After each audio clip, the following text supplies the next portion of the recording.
We're moving into the target zone. Still no word from the base. The storm is making communications difficult. We'll need to make direct contact with them. Once we determine what happened to the people at the facility, we can patch into the antenna array. NS McCready to Team 3225. Can you still hear us? We have an incoming transmission.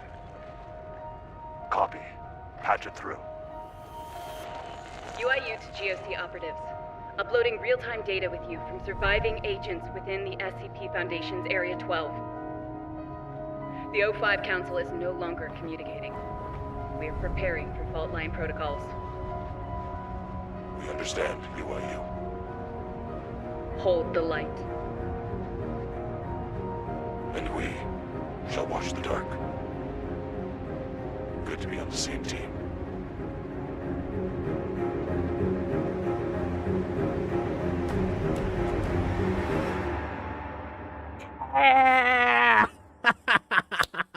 I love that moment.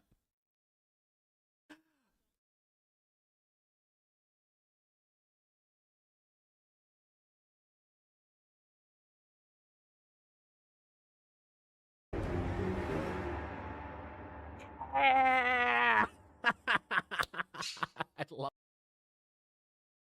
So good. All right, so let me get the YouTube live stream situated. So turn on, make sure that we have our is my turn on my camera back on, and I will adjust it so we see ourselves. Yeah, so the trailer has finally gone live. The GOC is in the game. I absolutely love the moment where you unveil the GOC as well, kind of like showing them as a playable faction. It had a wonderful you know, in the 90s when like G.I. Joe would team up with Cobra, or the Autobots would team up against, Autobots would team up with the Decepticons to kind of have like that big crossover moment. That was the sort of energy I felt that like it's good to be working with you. Yeah, that was amazing. The team did a great job putting this trailer together, especially with the direction of Bowman Modine, who was in charge of putting together this cinematic. Fantastic work. Like it really, I'm more excited for you guys to play the game than I am for the trailer. But wow, that's exciting. So, thank you for being here with us this evening. As you know, the team is working very hard to get the 0.14 update. But we did get this trailer to give you a tease of what you can look forward to. But tonight, we have a very special guest, the new head of Q&A, Aaron, who is here to go into detail about his experience and talk about his contributions to SCP-5K, because Affray has grown exponentially, and a part of the great growth process is building a more formal Q&A so we can release the most streamlined update possible. Oh, Isaac, you cut out. Your audio's gone. We lost you right there at the end. God, can you hear me now? Yeah, that's good. All right, so yes. So Trey, how did you meet Aaron? I was walking down a dark alley in London, and I saw a shadow go over me, and I felt the hair stand up on the back of my neck, and I heard a hissing sound. I turned around, and he was there, and he was like, "Hey, this is awkward. My name's Aaron. You want to be my roommate?" No, I was introduced by British greeting. That sorry. Yeah, I was introduced to Aaron through our lead level designer Joel, who I believe he's worked with you before, hasn't he, Aaron? He did. Yeah, we worked Yeah, together. yeah. And Joel recommended Aaron to help us solve the QA issue, which was just that we had never really put together a solid QA team or system inside of our studio before, It was always the developers working on level design and programming, and even sometimes just everybody, animators, artists, sound design. We would all test the game ourselves, and then we would leave it up to programming to try to source those bugs and fix them, which is that's a lot of work. It's a lot of work, especially if you're also the person having to make the stuff. And we started to we actually started to do a bit more testing more heavily towards the end of last year, where we created a separate server called the D class testing chamber, and we actually would take people from the community that were Kickstarter backers, and we started doing like a recruitment program, and we put them in there. And it was kind of themed. It was fun, maybe too complex, but we used that as a means of starting to do more testing. And then now that Aaron's here, he's been refining that and adding more processes and workflows to that, both for the testers and for the internal side with the team on how we track and report bugs. But Aaron, you can probably speak to that more. Yeah, I mean, where would you like me to start? I suppose. Tell us how bad it was. No, How bad it? it wasn't that Oh bad. God, no, it wasn't too bad. No. So, in regards to like, QA as a whole, or pertaining specifically to the project, I suppose. Well, I would love to like Um, hear about your background in meta. You were giving us a little bit of a when we were meeting up before here. Yeah, so I mean, segueing into that, my very first QA experience was with High Fidelity, which back when I was around for that, it was a new VR social app, kind of like VR chat, but a bit more like family friendly overall. And that was a great project to work on. I enjoyed that for the most part. It was a freelance position, and then later on, I saw there was an opportunity going at Downpour Interactive, which at that point was not a part of Meta, and they were looking for QA people. So I sent an email. There was a question regarding a vending machine on how to fix it, because my boss back then at that company was a G, and he had some great crazy methods for how he hired people. So I answered it my way, and he liked it, pulled me on. 4 years I worked on that up through the PC version and then to the Quest release. And then after the Quest release, I believe that's when we got acquired because Meta liked what they saw.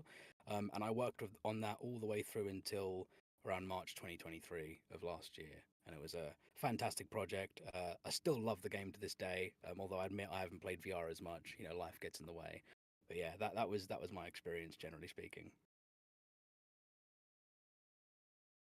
And was that sort of like your first introduction into like a QA role, or did you have any background before working on that project in Meta? Oh no, yeah. So like I said before Meta, I before Meta slash Downpour, I worked on a project called High Fidelity, and that was my kind of intro into QA. Prior to that, I was always IT oriented, like doing support engineer work, IT analyst for various companies, things like that. Awesome. So, what would you say is kind of like the fundamentals of Q&A that sort of like define the field? Because I think a lot of people have very warped perception of Q&A. There's what's that show on Apple TV, Mythic Quest, where you kind of like see the people yeah. hanging Yeah, around. I haven't seen that one yet. I must admit. It's But about a game development studio. There's also the Penny Arcade comic from a couple of years ago called The Trenches. oh, Uh, but I would love to hear what it's really like. So QA there's a few different parts to QA. I'll go over the most basic, which a lot of people think it's basically just play the game, and to an extent that is true, but it's playing the game with process and linearity, but then at the same time there are points where you need to get really chaotic with it, if you know what I mean. So it's a lot of monotony involved, which is where you're going over the same thing hundreds of times to get a specific repro on an issue. These are the parts of QA people don't really glamorize as much. They just think, it's, let's play the game. Oh, it's so cool. Let's just give them feedback afterwards. But things like that are only part of the picture. In the wider scope, it's following a careful process, making sure that there is communication between multiple teams, and just trying to basically create the best workflow you can to get bugs identified, tracked, put through to the right people, and then brought back around when you need to do a verification of the issue. That's the shorthand way of putting it. I'm not so good at like giving the whole picture like in detail, but that's the kind of easiest way to put it. Do you mind if I ask a question, Isaac? Oh yeah, yeah, of course. Lead the dialogue. Sorry if I cut you off. No, no, you're fine. I was just, it's the, Aaron, you joined us when we were sort of 2/3 of the way through our development cycle for this update, and of course, we delayed the release of the update, and it was because once we brought you on and we started to see like how many bugs there were, um, that was kind of a nice thing for us because normally we don't get to see how many bugs we really have until we put it out, and it gets harder to sort of fix those things. And we have to rush to do it like after it's already out and it's already affecting people's experience, and we don't want Yeah. that. And we really wanted to improve that tremendously with this update and all the future ones following it. Um, and so uh, we that's why we chose to try to fix this. And what was it? We did like I think we're at a little over 130 builds now of this I think update number. so. Yeah. I think we are. Yeah. There's a Well, lot, and you're still discovering a few this week, I think, right? yeah, we're still finding bugs, which is not a bad thing. I mean, in Mm-mm. a lot of people think that bugs equal bad. The Yeah. truth is, there is not a single game you'll ever play that is bug free. There is always going to be something. The defining factor, though, is out of 1,000 players, how many people are going to experience bugs, whether Yeah. that's a small bug or a big bug, stopping them from playing. And the idea behind QA is to basically minimize that, so that the smallest fraction of people on an average gameplay are going to have an issue.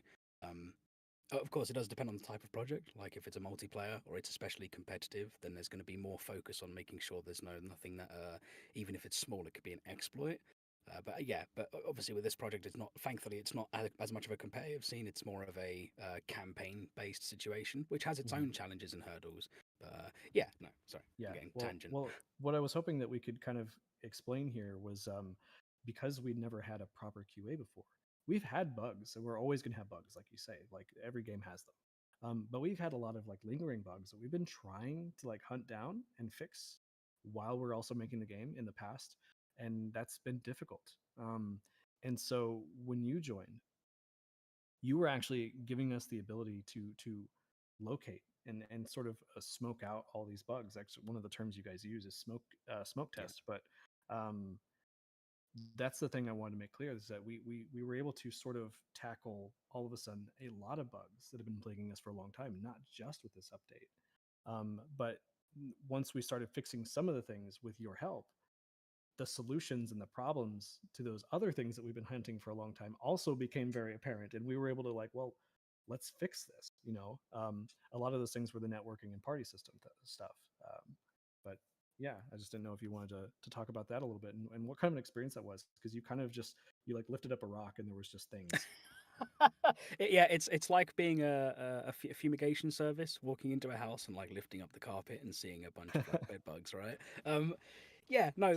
When I very first joined, of course there was a lot of bugs. That's to be expected when you haven't got a QA department. However, I was Mm, actually kind of impressed because given the knowledge that you guys didn't have QA, it wasn't as bad as what I was somewhat expecting. Like yeah, there's a yeah, level of what there's a level of fires to put out that you kind of have in your head. And no, I was quite pleasantly surprised with the version 0.13, I believe it is the one that's currently live. Is that right? I think that's yeah, correct. yeah, Yeah, 0.13. There are definitely some big bugs. I'm sure some people can attest to that from their experience. But luckily, we've nailed down most of those, and they're in the system. They're being worked on, so and so and so. Yeah, no, it was better than I expected. I was expecting pretty bad fires, and it turned out to be much smaller fires. And yeah. like you said, the networking and party system is Hmm. definitely the big bad guy looming over the scene. But I'm pretty confident we have a good handle on most of those. And now that Mm, they've been identified, they will. I'm hoping and I'm pretty sure they're going to be fixed before we commit to this release later in the month. But yeah. time will tell, of course. And even if there are any left, I imagine we would inform the community of any we are aware of, and we'll hopefully get that patched in as soon as possible. Yeah, thank you. That's very nice of you. I appreciate the graciousness there. Like the programming team really did do a really solid job of taking care of as many bugs as they could before even we had the QA team. You're right, and that's exactly it, right? It's not that the game was eating itself. It's just that because you were here, we were able to sort of pinpoint the things and how to fix other issues better and create an overall better experience for the game much quicker. And it tied into a lot of stuff we were already working on and hoping to make work well for this update. So it just all worked out to kind of delay things and give the team more time and sort of address these issues that were Mm. longstanding, I guess. Plus, having dedicated people to test, of course, means that your programmers are more free to work on what's important for them, which is Yeah, that's getting the right. features in, and that means level design as well. They're able to get those changes in, make the place look nice and pretty, spruce it up before we have company. And they're doing a great job at that, I might add. I don't know how much I'm allowed to say, but they are doing a very fine job Honey, with the my mom's levels. coming! Quick, vacuum! Exactly, exactly.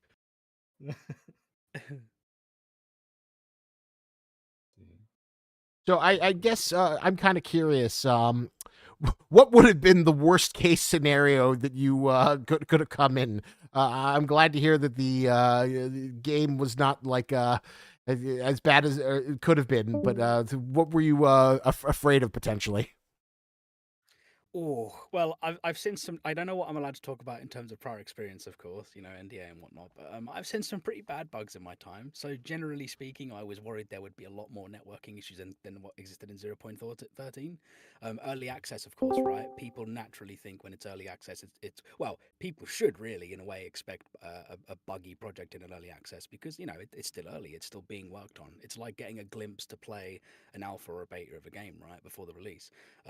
So typically, you'd expect critical issues that stop you from going from A to B, right? A to B being, say, chapter one. I was expecting to be fully halted. Luckily, I was not. I think one of the funniest little bugs I came across, if I'm allowed to speak about it, is and it caused a little bit of an almost argument internally. Was 173.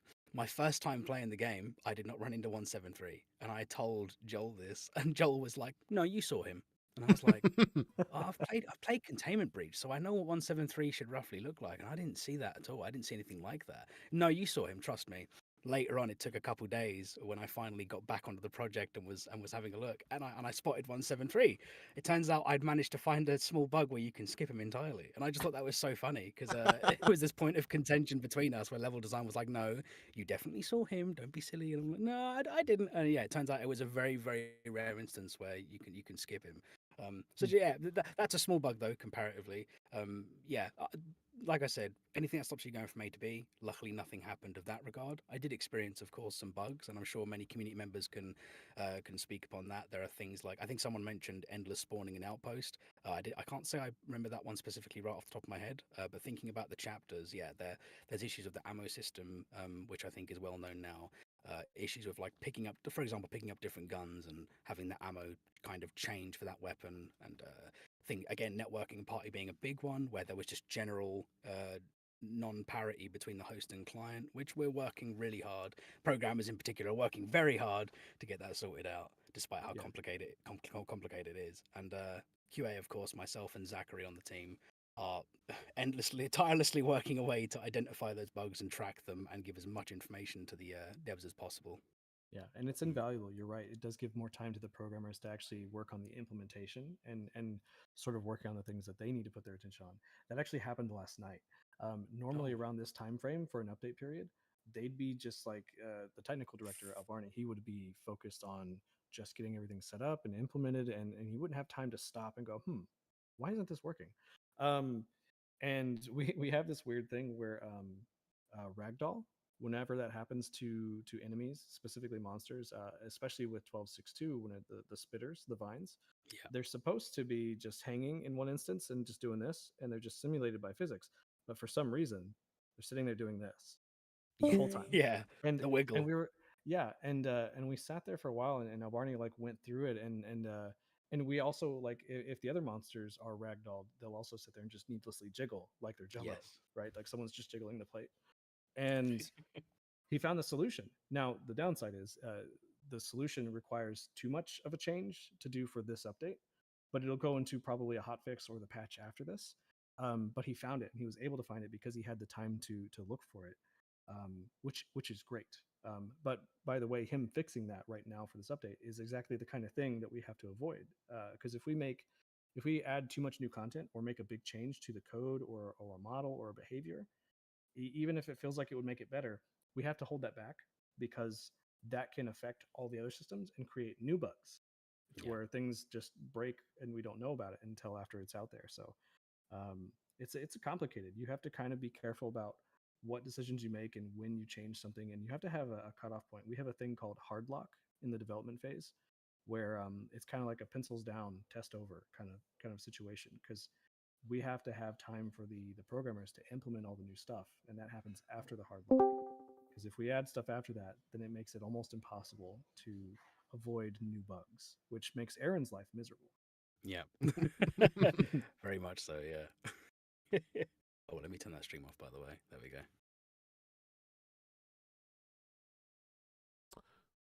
So we are getting some sort of. So this is kind of like an interesting question.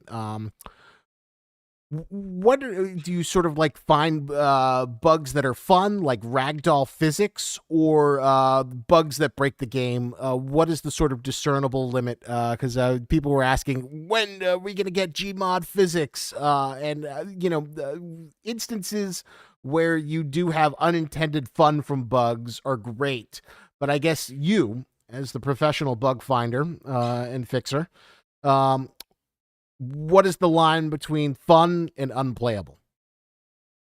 Oh, okay. So just to quote a couple random bugs here. In terms of fun bugs, I think that the jiggling, for example, was a great one.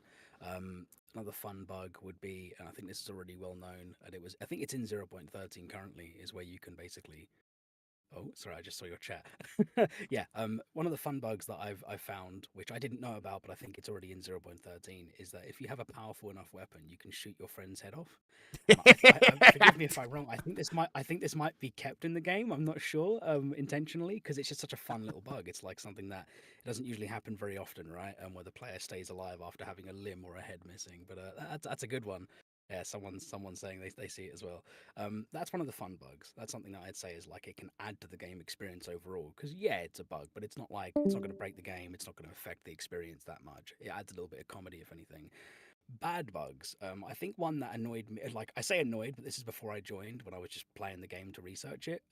One that annoyed me the most was probably the ammo system. When me and a friend, me and Zach, funny enough, we were coordinating which guns to take, which I'm sure a lot of players do with the limited ammo and whatnot going on. And at first we looked at the ammo and we were like, what color goes to what gun? Which one do we pick up for who? Which we eventually figured out it's all of them, right? But that's not so much a bug as it is a non-implemented just yet. But a bug in particular was the fact that I would be like, oh, that's a 5.7. I want the 5.7. I'm not really a big fan of the 1911, so I would switch guns, and I'd be like, oh, it's only got like half a mag. So I'd grab my original gun back, and I'd have one mag, and I'd be like, hold on now. I'm not a mathematician or nothing, but I'm pretty sure I had 3 magazines. So things like that, I guess, are the more non-fun bugs that can kind of affect the player experience. Because especially when you're playing a really hard part of the level, when the intensity is meant to peak, that can make or break your experience, right? Going from 6 magazines, and it was your last bit of ammo in the local area, and then going down to 1 because you wanted to test another gun, that's no bueno. That's not fun. So yeah, things like that. Which obviously those aren't the worst kind of bugs, right? Those are something you can navigate around. But as a first time experience, that obviously had an effect. And these are the kind of things that we want to avoid for new players coming on this update, and of course existing players, all of you who are already playing this game and enjoying it. We would very much like to avoid you experiencing those problems, which thankfully we do have them in. We are currently working on them. I don't know how much I can say in terms of what is fixed and what is not, but yeah, we're getting there, and it's almost ready. The chef is almost done cooking, as it were.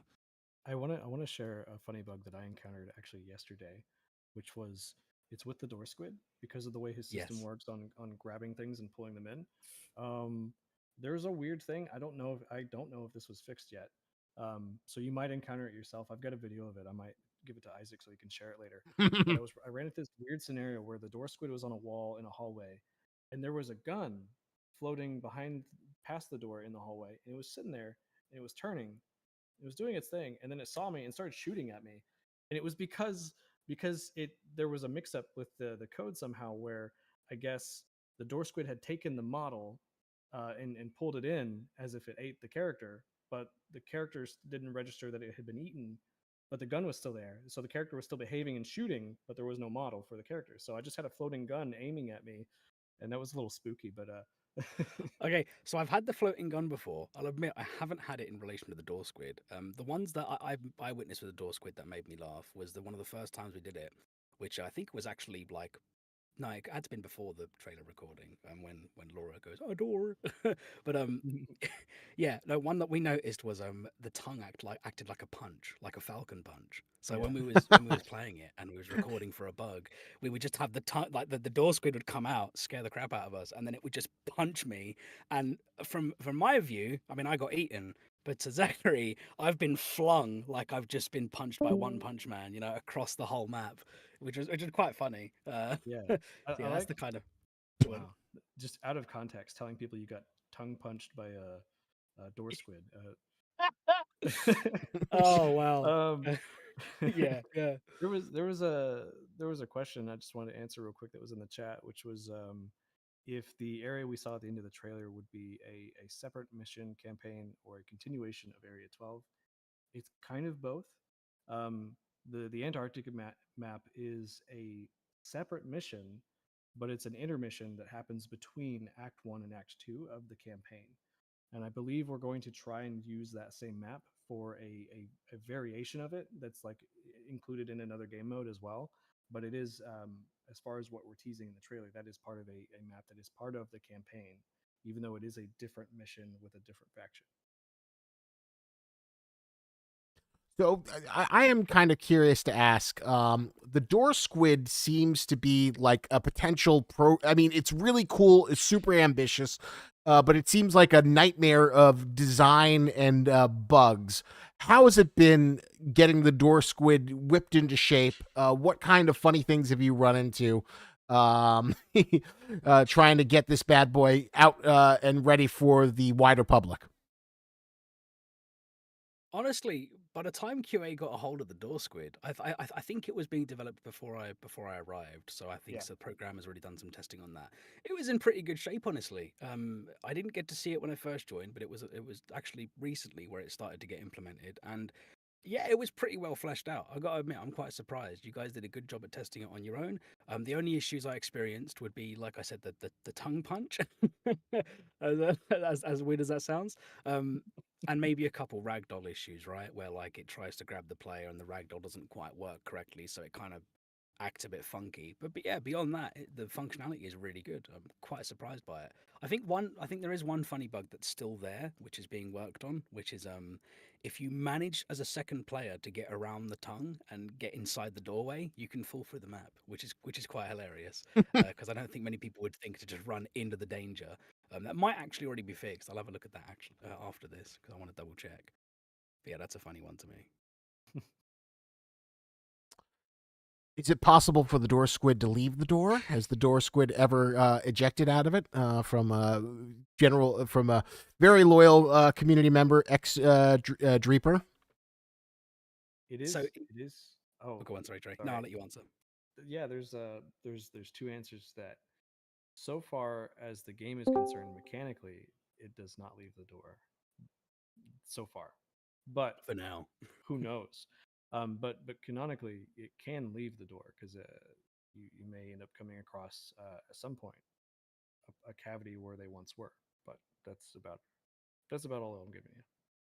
Ooh, tease. So, poor Aaron is being very generous with his time. It's super late for him, so he won't be able to stay here for a super long amount of time. But if you have any questions that are related to QA game development, please put them in either the Discord or YouTube chat. I am scanning them, and I would love to hear your burning questions to understand what he's managed to contribute or what you could potentially learn about game development from this experienced gentleman who is polishing up, getting rid of SCP. Area 12's filled with SCPs, but it's going to be filled with as few bugs as hopefully possible.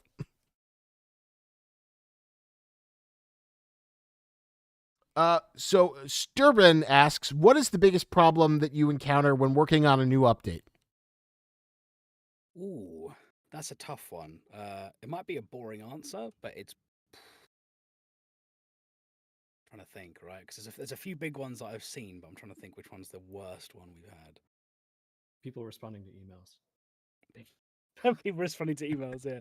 No, it's that phone never ending and never turning off. The ring ring in the chapter one, just never stopping. No, Oh, it's not yeah. that one. I want to say it's probably the party system. I mean, just in the sense of it's not very glamorous, but like not being able to join your friends, that's probably the biggest one because at the end of the day, we know that a lot. I've witnessed this personally. People don't want to give a lot of time into troubleshooting an issue themselves of a game, right? Regardless if it's early access or not. So to me, that's one of the biggest things that needs to be hashed out straight away because a lot of people don't like playing solo, and that's understandable. This game does thrive on solo gameplay, but it more so thrives on the co-op aspect. So yeah, the party system to me, having problems fixed is the biggest thing. And just to elaborate a little bit on the issue that we've experienced, it's more of like depending on where you are in or out the game, and then having an invite sent to you. That's when the issue would occur. Like there would be, you just wouldn't be able to join, or you'd be stuck in the main menu. And these are things that we want to completely avoid for a release. And like I've already said, this is something that we've got in the pipeline. It is known by the developers in QA, and yeah, that will hopefully, I'm pretty sure, be fixed before release. In fact, I think it might be fixed now on the latest version we've got internally. So that's good news. Friendly pigeon at well, I hope my my bird is always gets very active around this time of day. I'd like to think he's super excited for SCP-3199. So if Captain Crunch gets too noisy, please let me know. But Friendly Pigeon asks, what is the future of SCP-5K's Q&A testing? Stuff like future initiatives. As much as you can answer, blink twice if you're threatened. No.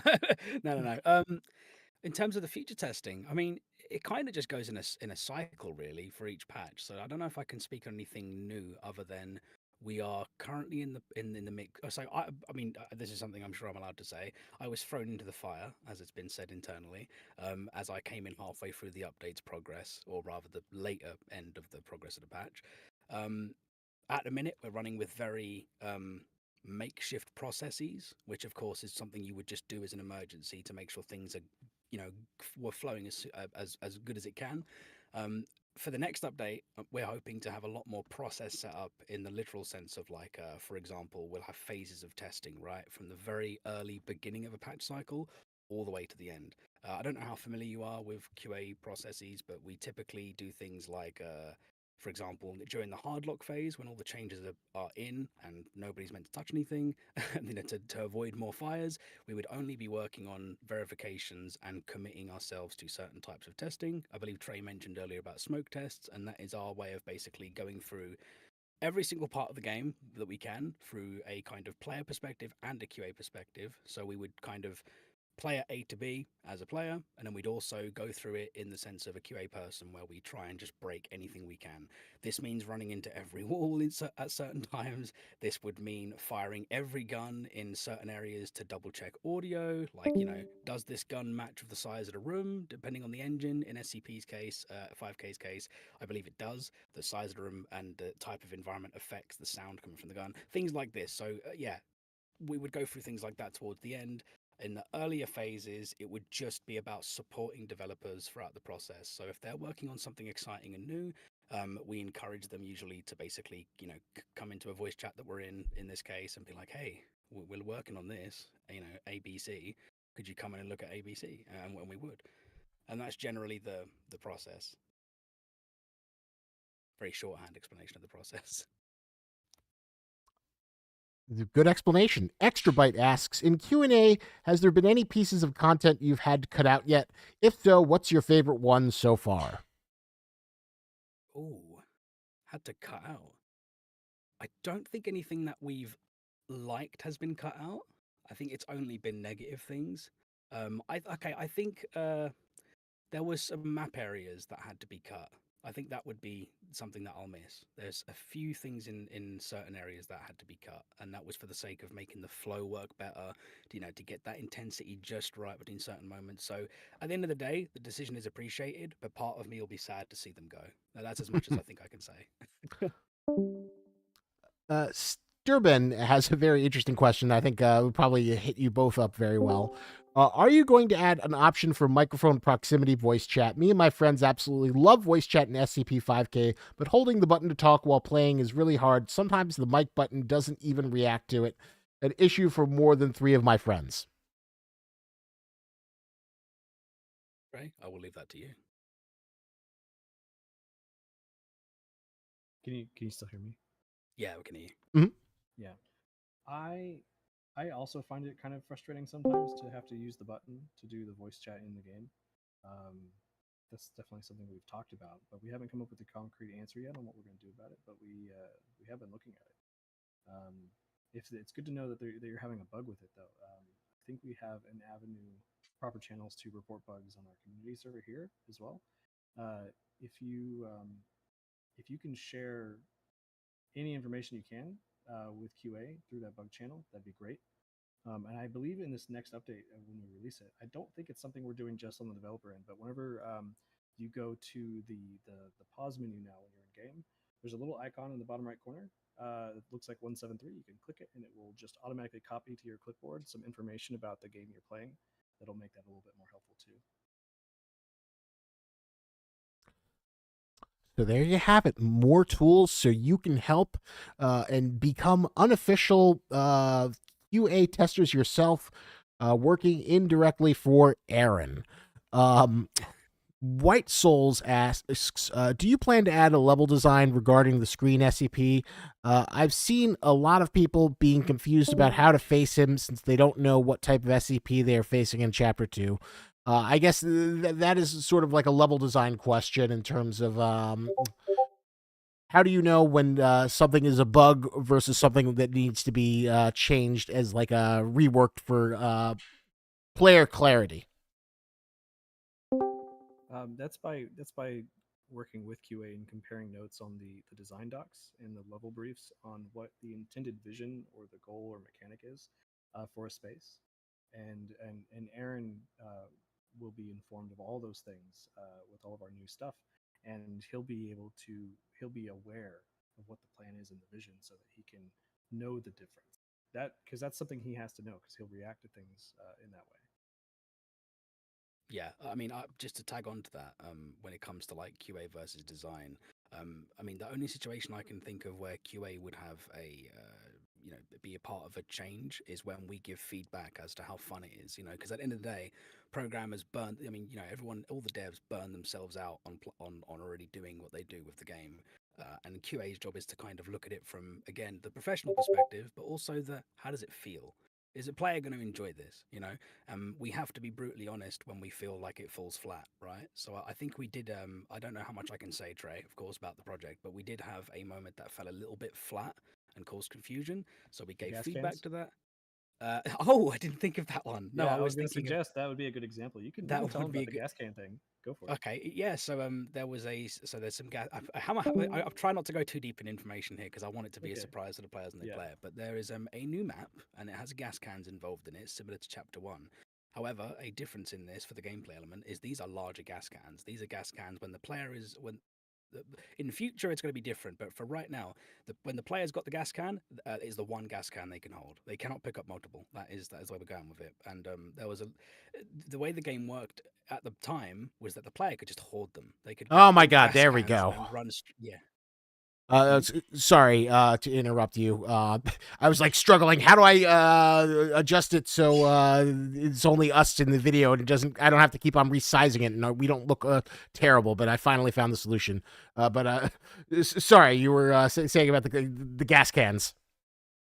Yes. No. So basically, yeah, there was an issue where the gas cans in the current, they were at the time currently able to be hoarded and one player could just grab them all, but it ruined that segment of the game because the idea of the design of it was that the players would have to kind of ferry back and forth, and this was a very important part of building up the intensity for that area. But obviously, if we'd kept it with multiple gas cans being grabbed at once, it completely ruined it. Like not only could just a solo player instantly get past that section, but if you had 4 players, it was even easier. One person holds them all and just runs to the end, and there you go. So yeah, that was something that one of the ones that come to mind. I guess for Trey, actually, for me, I was thinking of one in Chapter 3, Trey, but Yeah, I want to save it because I want them to experience that area without any spoilers. You know. Fine with me. I want to answer, how solo friendly do you think when making a level? And is 5K aimed to be more of a with friends or randoms type of game? It is meant to be a co op game, and that means with random people or with your friends. But as far as solo goes, we try to consider, with everything we're doing, how something can work and be adapted depending on if it's with multiple people or if you're by yourself, so that there's a trade-off. Like, if you're facing an obstacle in co-op, it might feel like more of a tactical problem and you have to rely on teamwork, whereas if you face the same problem in solo, it's the context is different, and so it feels more like a horror problem. And it's a moment of tension because you're having to deal with a specific thing in a specific way because you don't have teammates to rely on. And so that's the kind of thing we try to follow. We try to balance it so that it works either way, but it feels different depending on whether you're playing with friends or without. And it works pretty well, I might add to that, from my experience so far. Because again, prior to joining the company, I only played the game for like a week or two, and yeah, no, it does a really good job. Even in 0.13, I'd argue for the most part, it does a pretty good job at making the solo play feel comparative but different to co-op. I think the difficulty scaling we've got currently in place is pretty well done. It's still being adjusted, and I don't think we can promise it's going to be perfect upon release. That is just something we're going to need feedback on from our D class, for example, as well as QA and other people internally. But yeah, the goal is to make it so that the solo play, like Trey said, has that more horror feel because you're on your own. But we don't want to make it overwhelming because when you're in co-op, you're going to need more threats. You're going to need more tense intensity because there are more of you to cover more corners. There's more line of sight on stuff going around you. So yeah, no, the difficulty scaling's pretty good. It's not going to be perfect, but it's definitely in a better place than it was, and it's only getting better with each passing day/week. Uh, Tinnock 4 asks, will puzzles be as frequent in the future, or will the game slowly shift to purely combat-oriented gameplay? And I guess what's more difficult to quality test, puzzles or combat? At the moment, I would say combat. Um, I mean, we are testing puzzles as well pretty heavily, but that's not the main focus. That's not the kind of game we're making.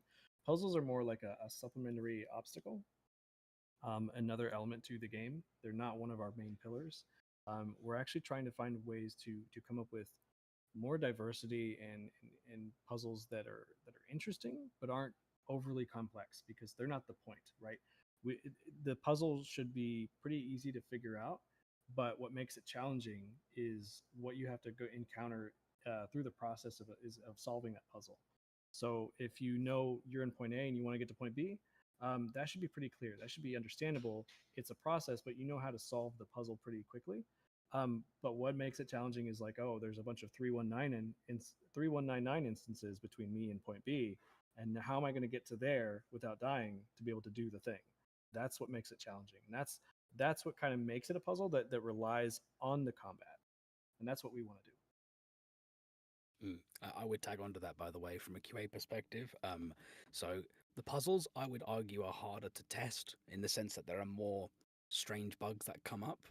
However, that's just my experience with this project. However, the combat is more difficult in the sense of feedback, like getting that sweet spot to where, as competent players who are pretty darn familiar with first-person shooters, we want to make sure that it is not too difficult to the point where a solo or a team would go, F this, I'm dropping out, but also to the point where it can't be too easy.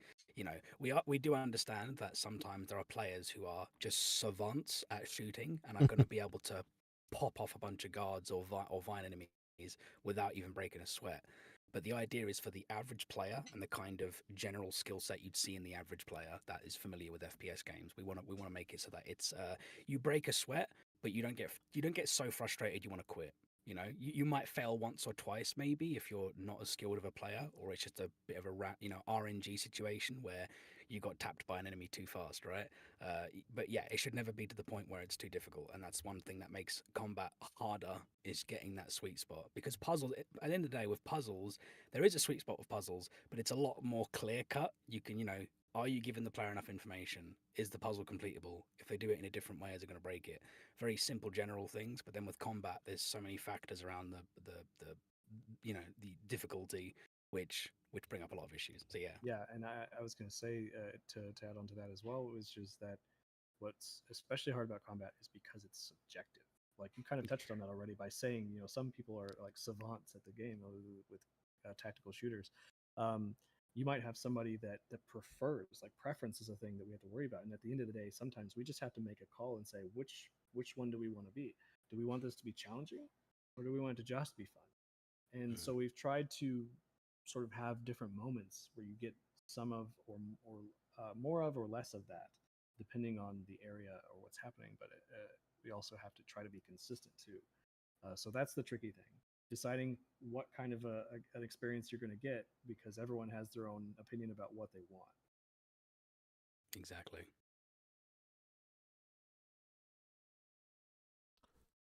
There's a question I saw that was, where is it? There was a really interesting question from Dr. Shadow. How do you keep QA testing professional more constructive than just regular play? Um, so I guess where is the line between your experience as a gamer, Xbox Live, Halo, and like a constructive professional? So preferably we don't act like Xbox Live players. That's a definite. I'll kind of answer this with a bit of experience I had before. So I used to lead a team of about 9 people who were all great people. They all had different backgrounds, and therefore they had different formalities, and they had different levels of professionalism. Some of them were very professional. They'd been in the industry before. Some people not so much. They'd never even worked a job before. They were entry level QA. It was their first time in a job environment. If I had to, the best way to put it overall is be professional. Make sure when you're giving feedback, you're not using any you don't want to sit there and go to the developers, right, guys? So this part of the game was really shit, and we didn't enjoy it. It was terrible. You don't want to be like that. You need to be constructive as much as possible. You need to be able to tell them where something fell flat in an honest but object. I don't want to say objective manner, but you need to be able to phrase it in a way where it's not going to hurt people's feelings, because at the end of the day, people work very hard on what they do, and you don't want to, you know, make enemies internally. So just be professional. Make sure you're focusing on what you're meant to be focusing. That's a big one. So if you're asked to give feedback, that's when you give feedback, right? If you're asked to look for bugs, that's when you do bugs. Do not mix the two up when you go into a QA job, because you will quickly fall flat yourself. That's what I'd say. There is a time and a place for different kinds of feedback and information being given from you as a QA person or as a tester, and you want to make sure that you stay within those lines unless you have a very good reason to jump the gun. And again, just keep it respectful and professional, because at the end of the day, as a player, you might think this is crap. I didn't like that. But you got to think people put in hours upon hours of effort to make that thing happen, even if you didn't like it. So you must be as constructive as possible with your criticism. Don't just be an a-hole. I mean, that's the best way to put it, right? That's what we try and do, is just not do that. So yeah, I hope that helps answer that question. Yeah, we don't accept a-holes here. We only accept quality a-holes. Well, I was waiting for that. Yeah, the QA department, quality assholes. Nico the Wolf asks, how fun is it to do QA testing in this game? Like, generally, does it get repetitive? Yeah, because that's always what I wonder, is like doing the same thing over and over again. How do you find the fun, or you just like zeroed in on the goal? So we have a lot of, I would like hey, listen, don't change my pay rate for saying this, but we have a lot of fun. We actually really enjoy this project, as you can imagine. It is very exciting.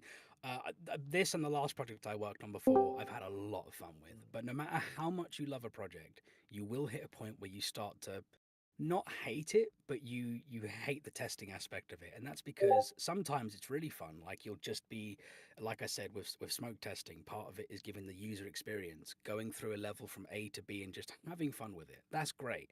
But when you've done it 100 times over, or you've had to go through the same part of a level to reproduce a very specific niche issue that has to be reproduced to get a log, for example, you start to dislike playing it. Now, obviously, taking breaks is a great way to combat this, but over time, that's just kind of it's inevitable. You're going to burn yourself out a little bit. So the important thing to do is just try and be mindful of that. Don't don't get annoyed if you start to dislike something. It's all part of it. You will start to have love for it again. It's just a natural way it goes, and from my experience anyway, and a few people I've spoken to, and my prior colleagues. So yeah, it's fun a lot of the time, but there are times where it's not fun, and you will not enjoy it, and you will definitely not want to do what you're doing. But that's a job for you. I mean, that's with any job, no matter what you're doing. You will love You're it, gonna... Joe, Aaron. You will. You will love Yes, it, I and you will will get love paid. it. I love that side of it. I love that I side, almost, Trey. I almost called you Joel. I don't know why. We are both very handsome men. Yes, yes, very, very handsome. Cat Yeah, no, Zapper, I hope that answers the question. following up on that, and who knows, you might not have this. How many times have you played through the entire game as a QA? Okay, wow. So, in terms of this project, I want to 1,000. say I don't know how many times I've repeated a particular chapter, but I'd say I've played over about I want to say 100 to 150 times over so far, and that's just my individual tests going over the maps that we already have. It's about 100 to 150, closer to 150. In prior projects, though, like my last company, oh boy, I have replayed more rounds on that game than you can imagine. We actually used to have situations where we'd have to um, like I say, hundreds of times over doing the exact same type of lobby to find a very niche but very important bug. And these are just kind of the ways this is how it happens, right? It was easier back then because it was lobby-based gameplay in like a think of like Counter-Strike a little bit, where it's like a 10-minute round most of the time or a 15-minute round thing, so it's not too bad. But with this game, of course, it's a lot longer. A single round of Chapter 1, I think my first time was about 2.5 hours, and I didn't even finish it. That was me and one other person, and we didn't even finish it. So yeah, hundreds of times still, but it's probably going to go up in the thousands by the next two patches, I would imagine, because there are just going to be things that need going over and over and over again. And there are some ways of getting through it quicker. I mean, there are tools we can use to kind of, get to where we need to go. But for the most part, we test things raw because we want to make sure that it's true to the player experience, unless we can justify using a tool that helps us get to the issue without, you know, ruining the test case. Like, we don't want to do, for example, you don't want to cheat to get somewhere and then the players are still experiencing it because they're not cheating, right? Like that would suck. So yeah, yeah. And here's the biggest question of the day. How is the Q&A testing going for accordion support? Earlier this week, we had an intrepid player beat the entire both chapters with an accordion. Wait, With an wait, is this wait. Nope, nope, nope, nope, nope. Aaron, this is it. I want you. I don't know if anyone here watches the IT crowd or anything else with Matt Berry, but Aaron, I want you to answer this as Matt Berry. Well, Jan, I don't have an answer for that right now, but we'll look into that and we'll make sure that it's fixed in the next update. I have not personally seen an accordion in the game just yet, but as soon as I do, I will let you know. Actually, is that a reference to the accordion live streams? I believe, is that right? Yes. Yeah. Okay. Yeah, I was going to say I'm QA and I didn't know about the accordion weapon. What is wrong with me? Do you learn something new every day? Thanks, chat. I like to think it's the future of gaming. From the YouTube, Roberto Tamburini asks, when will SCP-173 be fixed for AI testing? Everything else spawns when you press the button, but doesn't spawn 173. That's a great question. Are you talking about the can... testing map? Yeah, I think they are definitely. Oh, okay. That's an interesting question, and Aaron, I think you know why. Yeah. So, shall I mention the thing that I said before to do with pushing it back? I suppose. Yeah, I don't see why not, because it's not really spoiling anything about the game, but it's something that we're going to change soon to try to enhance the experience for new people and as new content comes in. So yeah, go for it. So, one thing that I personally thought when playing the game is I spoilt part of it for me. When I first played SCP-5K, seeing the testing map, my brain couldn't resist. I had to click on that before I finished Chapter 1. Now, I know a lot of people might not think it's important, but I definitely do. when you're playing a game like SCP-5K, where you're meant to have a little bit of that, even with friends, there's still a little bit of that horror aspect. There's still tension. You don't know what's coming. You don't know what to expect. Now, in the earlier part of the level, of course, you know there are zombies and whatnot, the Size as they're known as, the infectors and such. But yeah, later on, there are other enemies which are going to be a shock to players. And that's a good thing. You want that shock factor. But by having the testing maps there, particularly the AI testing map, I feel like that ruins it for a lot of players. So uh, I suggested that that should be removed entirely. Thankfully, it wasn't because I don't think that was the right call necessarily, but it's now been put into its own category as a custom game mode, which is great. I think that is perfect. I think personally, all the testing stuff should go into the custom game mode and keep the core stuff where it is. Um, yeah, I personally would have got rid of it completely, but I'm glad they didn't because it is nice to keep it there for players who have completed the core content and they want to mess around. Regarding the 173 issue itself, we haven't got that one in the system yet. I will make sure that's in there. It's obviously been put to the side while we've been working on the main bulk of content, which is your main chapters and new game mode, new slash new area. So yeah, hope that Yeah. answers that well enough. Yeah, and he'll definitely have time to go through that with the QA team because on our next major update, we're planning to do a lot of fixing and polishing and rework to things that have been in existence for a long time in Act One that have just needed to get a second pass, and so we're going to be doing a lot of that. We'll be doing some other things as well outside of that, but that's one of the things that we do want to address, which is sort of tightening up Act One a bit.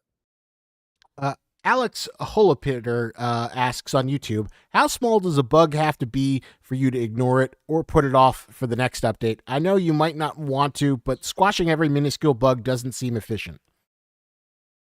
Okay, that's got two answers to it. One from your perspective, Trey, and one from mine. But just to answer from my perspective, so we have a system that I've gotten quite familiar with, which is known as the P0 to P5 system, and that's basically top to bottom severity, right? Anything that falls in the P4, P5 category, which is kind of like it's a visual issue or it's a really minor issue. Think Z fighting. I'm sure all of you are familiar with Z fighting to some extent. If you don't know it by name, it basically means when you see a wall and it kind of looks like it's juddering in and out with another texture. That's called Z fighting, or another model. Sorry, not just texture. Yeah, things like that, they get pushed back unless they're huge. Like, if it's a giant wall of Z fighting, maybe that gets bumped up to a P3. That'll be solved before the patch goes out. But generally speaking, things like that are just Dragon Ball Z fighting. Yes. People are Get saying out. you I'm got a kidding. little bit quiet. I don't know if you sound fine to me, but I don't know if you want to adjust your gain.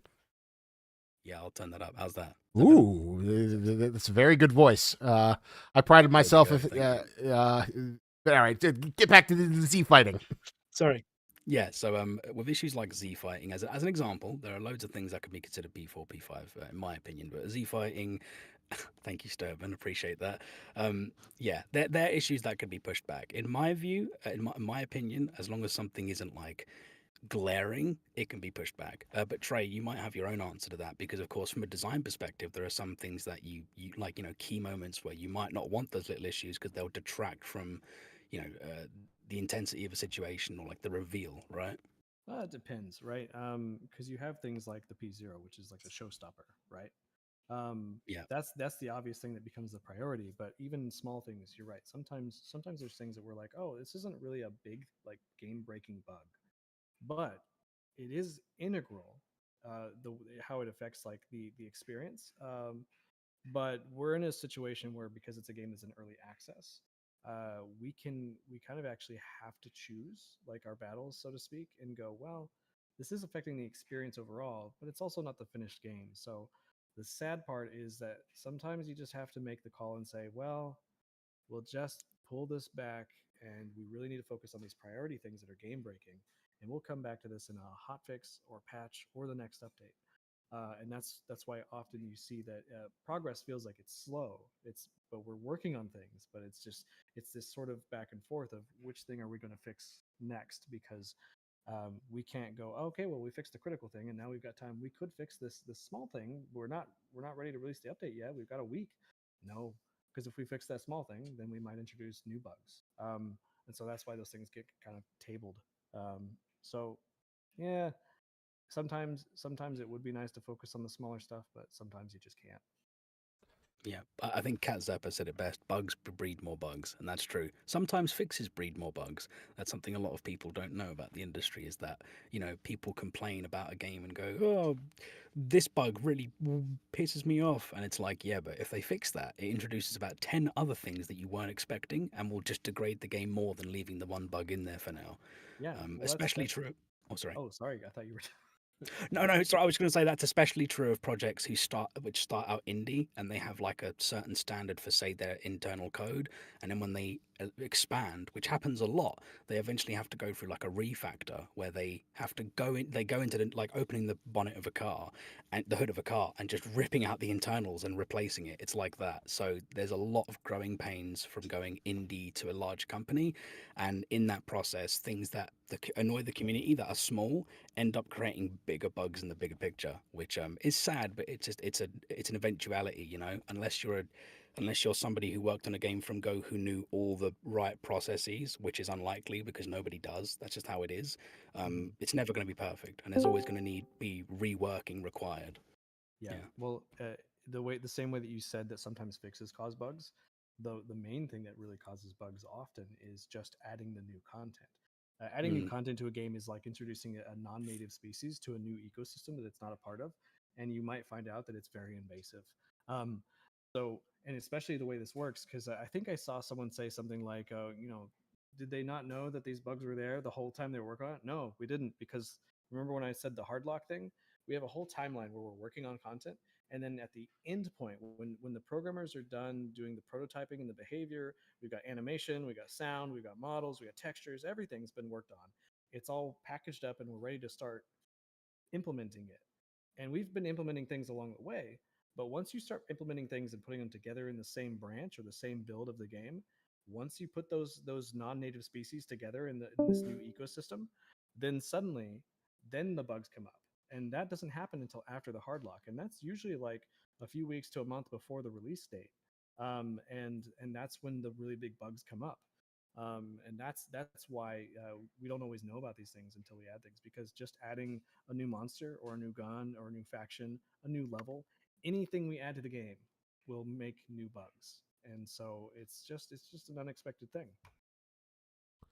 Uh, Pierre Lillet asks, guys, did you find the solution for game crashes, especially the one at the very start of Chapter 1, just after loading? Otherwise, love the game. I'll answer that partially. I think we've had quite a few crashes that have we've gotten the logs for and added internally. And from my perspective, playing internally, I have not had crashes in a while. There are going to be, I'm sure you can understand, with the idea of Windows itself, there are so many different versions of Windows and so many hardware configurations. So some of those will not be apparent to us until the community gets involved and gives us information. And if we had all the budget in the world, we'd have loads of different configurations, but we don't. Not many companies do. Very few companies do that, in fact, unless they're huge with budgets that surpass most companies, right? So yeah, no. I think we've got most of them pinned down or pinned up, but yeah, there are still possibly some out there, depending on your configuration, which might be affected. But thankfully, with the right troubleshooting with you guys in, for example, the bug report section, communicating with you guys after this patch, we will be able to, get those, flag them up internally, and have our amazing programming team look into it. It would be insane to expect that we're going to put this out and there will be zero crashes and zero bugs. The severity of them and the likelihood of them is massively decreased because of all the hard work that Aaron and his team have been doing. But you will have the odd duck that's going to have a crash. But you guys report those to us and let us know about it. We can fix it. The great collaborative process, a bug smashing team. You deserve Ghostbusters uniforms. Someone was even saying, get these poor guys some bug spray for all the bugs they're dealing with. Sturban asks a very interesting question. I have quite an interesting question. As QA and playing the game many, many times, did you find some bugs by playing the game too fast from playing it again and again? Sorry, it's just so I understand. So, did we find bugs from repetition that we didn't catch the first few times? Yeah, well, Is that right? just like so, like for an example, just by becoming so familiar with the game, did you like find a bug where you went too fast and there was some sort of scripted event that you didn't trigger that maybe locked you out of a future portion of the game? Yes. So this comes back to the whole playing from a user perspective, like a user story they call it, or player perspective, to from a QA perspective. When we're doing QA perspective, a lot of the time it is fast. We're trying to get to some, if we're focusing on a particular bug that takes place halfway through chapter one, we work as fast as we can to get to that point. And if we happen to see any bugs in between, that's great. We quickly note them down and we carry on, and then we'll go and investigate those later when we have time, or we might do it then depending on the time frame, right? But when doing it from a user perspective, we take it a bit slower because the idea is we want to make sure we're experiencing everything from how a player experiences it, right? Which means no speed running essentially. Um, so yeah, no, there definitely are bugs that we have missed from going too fast. There are also bugs that we have gained because we rushed through it from again the repetition and understanding the level and knowing where to go and how to get there as fast as possible. Yeah, on both fronts there are new bugs that get found, and you'd be really surprised sometimes at the kind of bugs you find when you're speeding. I can't think of any off the top of my head, but I know there's been a couple. I see so many at the minute that it's hard to collate them like a lottery, pick them off. But yeah, Yeah. Do you ever find yourself, Aaron, like when a game comes out that you've been waiting for, you don't work on it, but it's just some other studio, and it comes out and it's just like unplayable, like it crashes a lot, and you're just like, do you still get as frustrated, or do you instead sit back and go, oh, I feel so bad for these guys, because so which is it? the pre QA instinct. There's a few examples that come to mind, but I don't want to like shame any games because I do enjoy most of the ones that I would mention anyway. But there are some games where you'll see like a Game of the Year edition come out, and there's still a bug, right? There's still a bug that you saw from the first time you played it 10 years ago. Now, the non QA person in me is like, oh, they had a crap QA team. But ever since I started QA, I've started to really appreciate that sometimes the company knows about the bug and it's a thorn in their side too, but it might be so difficult for them to actually fix due to how the code works and like all the different things that can go wrong, that they've had to leave it in because it's like still minor enough not to be a massive issue. But if they pull, like when someone gets an arrow wound, right? If you pull that out, you cause more damage than you do good. Yeah. So it's kind of like that. There have been some games where I've played them and I've been really disappointed. And again, before I became a QA person, I'd be like, oh, they had a crap QA team. But no, ever since being in the industry, I can tell you there's lots of issues that I've seen that have had to go out in a live version of a launch, and we've not been happy about it. But there's nothing we can do because like with the time frames and deadlines a lot of companies go under, even such as ours, there's only so much you can do, and you want to be able to please the player base, but you also want to get by, right? You want to be able to get in between those updates because we don't want to push back forever. So yeah, yeah, there I've have seen been this quite a few. asked. I've seen this asked a few times. I just wanted to respond to it because they kept trying to get us to see it. Have you guys ever fixed the bug where the game settings unapply themselves each time you launch the game? I don't remember if we actually fixed that on this update. I don't think we did, but I could be wrong. Aaron, you can correct me if I am. But if we haven't, then it is something that we're working on. There is one I can think of, and I think you're referring to audio. The audio issue where it resets upon every time is still there. It is in the system, it is being worked on. Um, I haven't kept up to date on that current status, so it might actually be fixed right at this minute on the latest version that's going to be sent to us. But yeah, no, I'm aware of that. If there's any other issues you're experiencing with the graphical settings or otherwise not applying properly, please do let us know. And just to answer someone else's question as part of that, I believe someone asked, do we change our graphic settings before testing? And the answer is yes. Well, actually, two answers to that. Right now, we're focusing primarily on like medium high and medium high ultra. But for the next cycle, we'll be doing more of a focus on going through every graphical setting in many areas for the sake of gathering performance data. We haven't got the time to do that right now, unfortunately. If we did spend our time doing that, we would be wasting a lot of time that we could be using on getting rid of the real big bad bugs, right? So yeah, it's something that we would usually do in the process, but right now we've had to make compromises, which is just a part of game development. You're always going to make compromises. Mm. That does bring up like an interesting question. Like, how much of a potato system do you? What is the most potato of computers that you test it for? Like, you can it run in my awful Chromebook? What is kind of like the lowest limit of functionality in testing that you shoot for? So, in terms of this project I'll speak on, I'm not sure how much I can answer on prior projects, but in terms of this project, only because I don't own many old systems, eventually you get rid of them and stuff, right?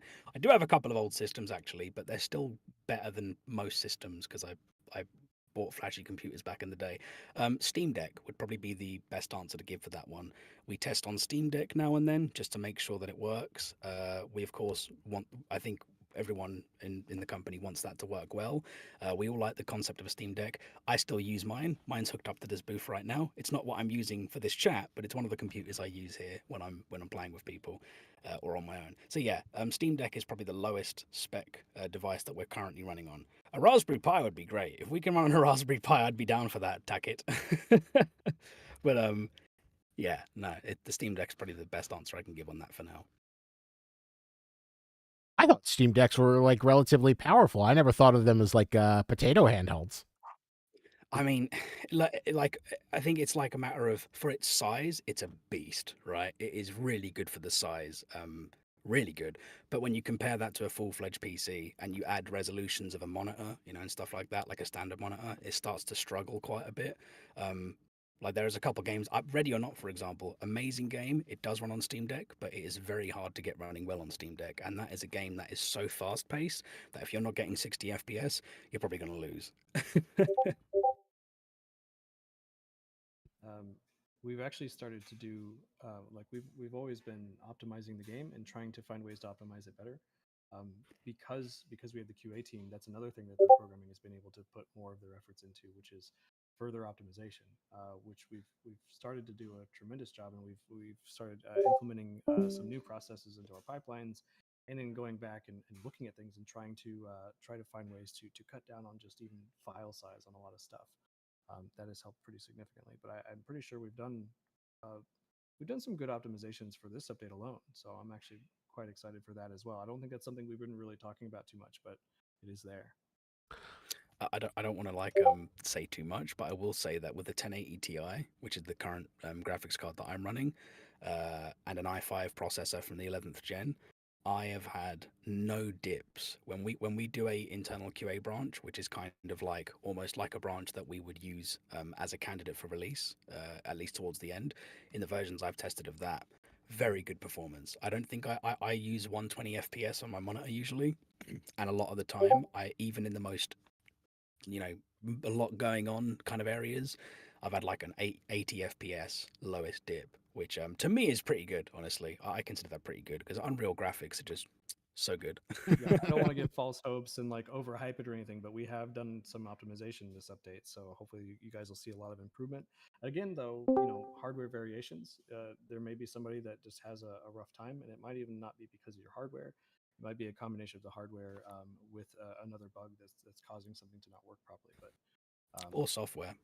yeah, Could be what you've got running in the background. There are loads of apps that interfere with certain engines, which is very strange to me. I still don't understand that fully when it's not like an online specific service thing. But yeah, that it could be software. You could be having something really simple in about Afterburner. If any of you use Afterburner for overclocking, there are some games where that actually tanks performance, which makes no sense because the whole point in running it is to get higher clock speeds. So yeah. Another comment from the Discord chat question. Sturburn asks, I noticed that you forgot to delete some admin attachments like on the MP5, like the insanely long suppressor. How do things like that get forgot about? So I've seen many images of the super long suppressor. To me, I like to think it's become a beloved glitch in 5K. Is it gone? What caused that glitch? Or will it be keep it in as just for funsies? If I may answer that, I believe you're talking about the Odessa 9 dev suppressor, which I think currently it's only showing on the MP5K last time I checked. I think it may have been on more guns before that. on the previous versions. But yeah, it is known. It is currently in. I do believe that's getting patched out. However, I would think it's hilarious if it stayed, because at the end of the day, it's an extra option, right? It's very fun to use in the sense that it purposely infuriates you. But if you looked at it in the loadout and you thought that was a good idea, you sealed your own casket, and I have no sympathy for you. Um, yeah, I would like to see that stay personally, because I think it's that funny. But yeah, I will leave that up to the discretion of design, such as Trey and whatnot. I'm pretty sure it's been left in there intentionally for quite a long time as it is. We might have to have a conversation after this about like Yeah. deferring it. Then like just purposely saying, right, you know what, that's fine, we'll leave it. Yeah, you guys are bringing up stuff in the chat. I'm gonna have to write a note here off to the side and be like, I need to talk to Aaron later. I've already got a couple notes from this. This has been great. This is helping my job. Thank you guys, honestly. Well, it's always good to talk to the player base, but as you can see, people are very defensive of the long boy. They do not want to see the long boy. It harkens. We should keep it. We should. I think. Oh, sorry. Oh no. Finish your thought. I was just going to say we should totally have that put up on. I think that should be a social media post. I think it would be great. I mean, showing people using the long boy in action, adds extra speed to the bullet. Let's just, let's own it. Well, what it does is it gives people fondness. Whenever I see it, it kind of reminds me of like the golden age of playing GoldenEye in multiplayer, and then you just have like little weird glitches from the Nintendo 64. But I love the affection for Long Boy. We should make a poll about keeping Long Boy. I'm pretty sure most of the community will vote yes. So I guess someone asked this earlier. If you had to guess, how many bugs have you found in SCP-5K in your time? I don't know if you've got like a master list. I saw that one. Trey, am I allowed to reveal that information on the bug count? Are we good to reveal that? I'd assume so. Yeah, go for it. So when I first came in, I think we were at 120 in the system, and we are now at just over 400. Obviously, with more time, there's going to be a hell of a lot more. That's just what we found in the short time we've been here. So we've effectively almost gotten to the tripling point of the bug count. And I'm hoping, in a way, you kind of hope and don't hope for bugs in QA, but I'm hoping that we can double that by the time the next patch comes out, if not triple. At some of the last companies I worked at, we had them in the thousands, and I mean like close to 10,000. So you can imagine there's a lot of bugs, and this is ranging from tiny things to the big things, So yeah. Oh my god, the long boy poll is already there. Nice one, Isaac. I'm going to vote as well. Everybody's voting yes. If anyone votes no, you're getting banned from the Discord. No, I'm kidding. It's nice to see the love for Long Boy. I guess considering one of the most impressive features of SCP-5K is like how many guns it has, how many attachments. It is amazing that this relatively small indie game has been able to have like numbers that are on par with Call of Duty. How is testing all of those weapon attachments and firearms? How has that been? In terms of bug fixing and issues that might have come up. So, sorry, just getting some like PTSD flashbacks. It is fun, but it's also a slog. It's a real long haul. Yeah. Oh wait, what? Oh, he's got the plush. That's the existing one. I believe that's. Someone in the chat was like, "I want to see it," so here it is. That is the only 173B plush in existence currently. That is the beautiful prototype. That is the one you saw in all the photos. He is such a wonderful boy. But enjoy him now while you still can, Trey. He is going to go to his forever home very soon. I have the address for the winner of the contest who will be getting him, and will hopefully treat him with as much love as you are showing right now. He's soft, actually. He's pretty soft. That goes to bed with him every night. He makes sure that thing is loved up until it leaves. It's got a good temporary adopted home. He's like, Yeah. so sweet. I ordered one for myself because it's like I gotta have my own because not only is it cute, but I need it for impromptu social things. It is a constant prop. You cannot outweigh the content. But sadly, he is perfect, so he has no bugs to find. That we know of. I'm sorry. Someone just said I'm this. I'm the server's waifu. No. It's official now, Trey. You are the waifu. I am the waifu. Corny Disco. STG Fossil asks, did you ever get a chance to fix the double SCP-173 glitch? My friends and I somehow managed to get 2 of them in the same spot while doing the refueling before it jumped down into the water. Ooh, that's a good question because you know what, I wasn't sure if that was a bug. We got that as well, but we kind of assumed that was intentional because there are 2 key spots I think you're talking about, both in Chapter 1. The first one is when you are just near the water treatment facility and you spot one and its shadow kind of leers in, and that's the first sign you get of him past the offices in the beginning. There's a second one that comes up.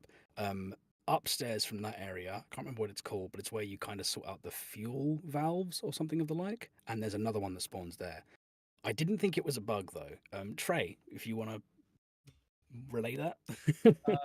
Can you summarize the question again for me? I was looking into the channel limit thing in case that was still existing.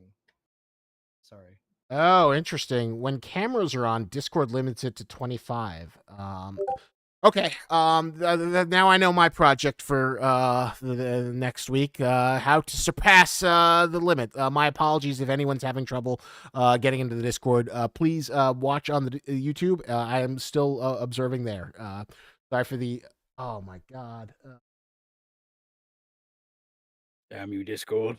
I love it that people want to be a part of it, but I am so sad. All right, yeah, we will figure out a limit. My Well, we can make apologies. it now to more people or Aaron's beautiful face. We can turn off our cameras if we need to. I don't mind turning off the camera if you'd like, boss.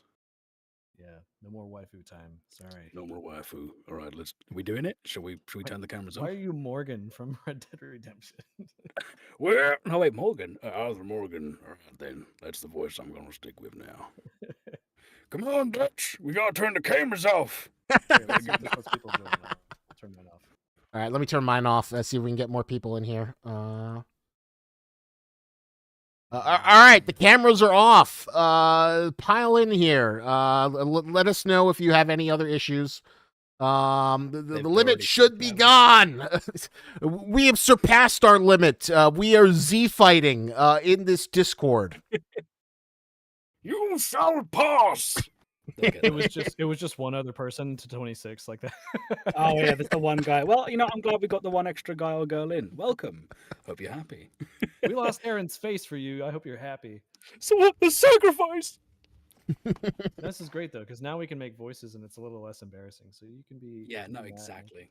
Well, in that case, I'm gonna stick to being Arthur Morgan right here. I'm gonna put on my slightly larger glasses and be Moss. Oh, yeah. Hello, Moss. Lovely to see you again, old friend. I don't talk to strangers. I'm your boss. Wait, in this role play, I guess I'm your boss, but usually you're my boss. So that's a weird switch. That's a weird flip. Laughing, yeah. We're live action role playing right now. Actually, I hit you with my sword, so therefore, you're meant to put your arm behind your back because I won. So I'm just saying. Listen, I don't think that's really fair. We should actually have a talk about it because I don't think sword fighting works when you're doing a LARP. What's an office space? Because they don't use swords in offices anymore. In fact, I don't think they ever did. So I stab at you with my pen, and it does 3 plus bleeding damage, and that's how I'm going with this. And if you don't like it, I'm calling mom again. Hang on, let me roll my dice for a second. That's great. SCP Critical Role RP, D&D campaign when? Yeah, that's a good question. Can we get a Can we get a tabletop version of SCP-5K? I'd play it. I'd play it. I know Bowman do you would work that? absolutely love to get that off the ground. Yeah. Oh, we have a question again from Sturban about 173, or is that the one that was already there? No, I think this is a new Read. question. He asks, I want to ask about SCP-173. Me and my friend were playing Past the Water, the room where the crabs are first shown, and there was an SCP-173 between the crabs, and it was insanely hard to survive. It chased us till we got into the room with the plants. Was it a bug or some rare moment that can happen? So I think that's a rare moment that can happen. Usually, I believe he despawns by the time you go to water treatment because they're meant to stop following you when you go down the lowered water canal, or whatever it's called, the stream. I'm just trying to think. Yeah, he should stop there. But we did actually have one time where we almost crapped our pants because he literally jumped down with us and followed us into the ammo room. And the only way we managed to get him to stop following us into water treatment was to lock him in the ammo room.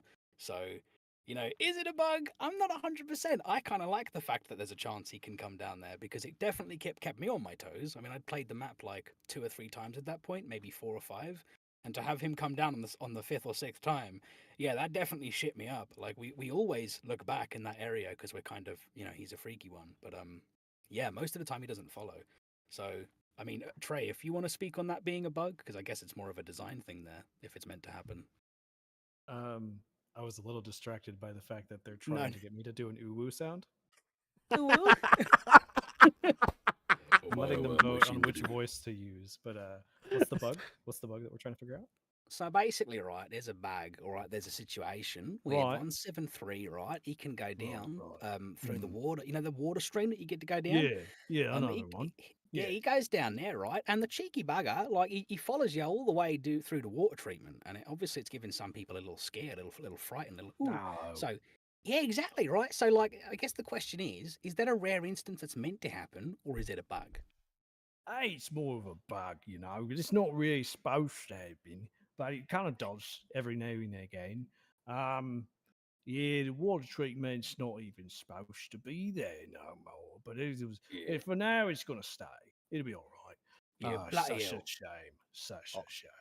Yeah, I'll miss that one, I will. I like the water treatment area, but obviously we've got better plans in the future. So for now, he might stay there and he might bother you in water treatment. But generally speaking, in the future, it's probably going to all be gone. So don't worry about too much about it. I kind of wish I put this down here on the poll as an option for the sound, for the voice, for the anime thing. Maybe I should just do it. Give you a nice good ooh-woo. Give me a good old bloody East London ooh for you. Bloody fucking ooh. Oh, a bloody ooh, that's it. Oh God, no! Taking fire. Okay, what's the other one? Is it Morgan? What does Morgan really sound like? I don't know if I can do that. Well, Morgan's got a little bit of a Dutch. Come on now, Dutch. Come on, Dutch. Ooh woo. Ooh, Dutch. Ooh, Dutch. You like jelly beans? I got a whole bag full of jelly beans.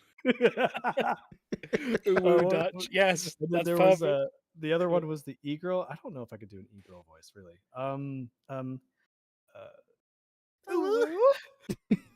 That was too good. The train, that was a little bit too good. Oh gosh, I practice every day. Ooh, Dutch is my favorite. Ooh, Dutch. Dutch. Follow the damn train, Dutch. What you want me to do? Put the dress on and go ooh again? God damn it, Dutch. God damn it. Do you ever get PTSD when you go to the market and you just see O'Driscoll's, fruit? You think that the goddamn Driscolls survived to the modern era? Those goddamn O'Driscolls are gonna get it. Come on, Dutch. Ooh. You told me to follow the plan, Dutch, and I did. Oh God, yeah. Damn O'Driscolls. What have we done? What have we done? I don't know. I am positive that there are people with clipping enabled, which, by the way, is like this funny little thing that we threaten each other with when we say slightly inappropriate things on the dev server. Someone will just pipe in and go, I have clipping enabled. Do you know what? Threaten me all you want. That is my kink. No, I'm kidding. There you go. There's a clip for you. What do you mean, XD Reaper? What do you mean that your view on me has changed? Changed how? Are you slightly attracted to the uwu? Yes, let's get to some psychology lessons going here. So, when did you first feel the attraction to the Bishop Arthur Uwu saga? When did that happen for you? It had to have been Live in the a society. had to have been the tenderness of revealing the fatherly nature to the 173B plush. The tenderness. Yes, that was it. That was it. That was it. Birdie asks, repeative question, are GOC playable in point 14 or is that point 15? Trey? Question. Is it not on Discord? Is that a YouTube question? Oh, no, that was on Discord. It just might be a little bit back. they're going so fast right now that I don't even know what they're saying anymore. Blah, blah, blah, blah, blah, blah, blah. I don't even see it. Do you have it pulled up? Yeah, it was just a repeated question. GOC playable in point 14 or is it that point 15? From Birdie. No, that's a 0.14 trailer you saw. You will play as GOC in 0.14. Yeah, they're coming complete with those awesome snowsuits. Yeah, they do look pretty damn badass. I gotta be honest with you. They look real good, Dutch. They look real good. Does Arthur Morgan? I was gonna say we need a recording using their voice filter from the game where they're saying "uwu." Can we put that as genuine question, can we, and I'm gonna act like one of the people asking questions now, can we get that as an Easter egg? Can we get Bishop's uwu as one of the lines with the effects? Like that happens once every, like a really rare random chance. Please no. Can we get a poll for that, please? Somebody said no. Yeah. Sorry, see, they wanted. You want to do what they want. What was Isaac's question? Isaac was gonna ask something. What was I asking? I think I was just asking. Well, you answered it. The point for the GOC is playable. Yeah. Subject change. Yes, I agree. Yeah, they're playable with uwus involved. Yep. That's when you know you've really hit the mainstream, when the waifu discourse hits. Now we just need the fan art of all the various SCPs that are in 5K as attractive anime girls. That's the next update, isn't it? Vote yes to stop the damn O'Driscolls. Vote yes on Proposition O'Driscoll. We're gonna get rid of those damn boys of every uwu Trey can give. Exotic Real, you asked, is this new? And you've got a sticker of Baby 3199. It's not new. It's some of the old concept art from like 2 years ago, but that sticker has been on the store since we launched it, if that's what you're asking. SCP-5K, the sex update. Yes, Brian. Not yet. We're going to leave that to the modding community, I guess, probably, because I know it's going to happen whether we want it to or not. The modding community will bring a sexy party, Brian. That's where that's going.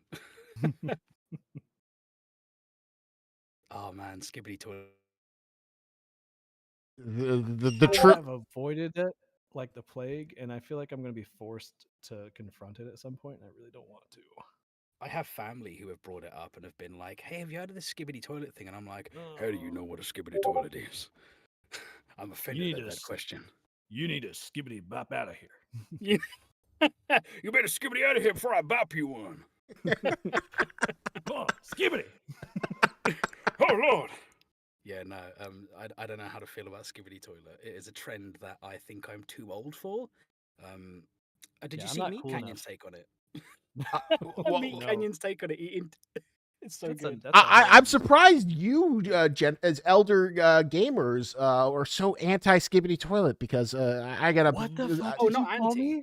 Did you call us elder gamers? What the hell?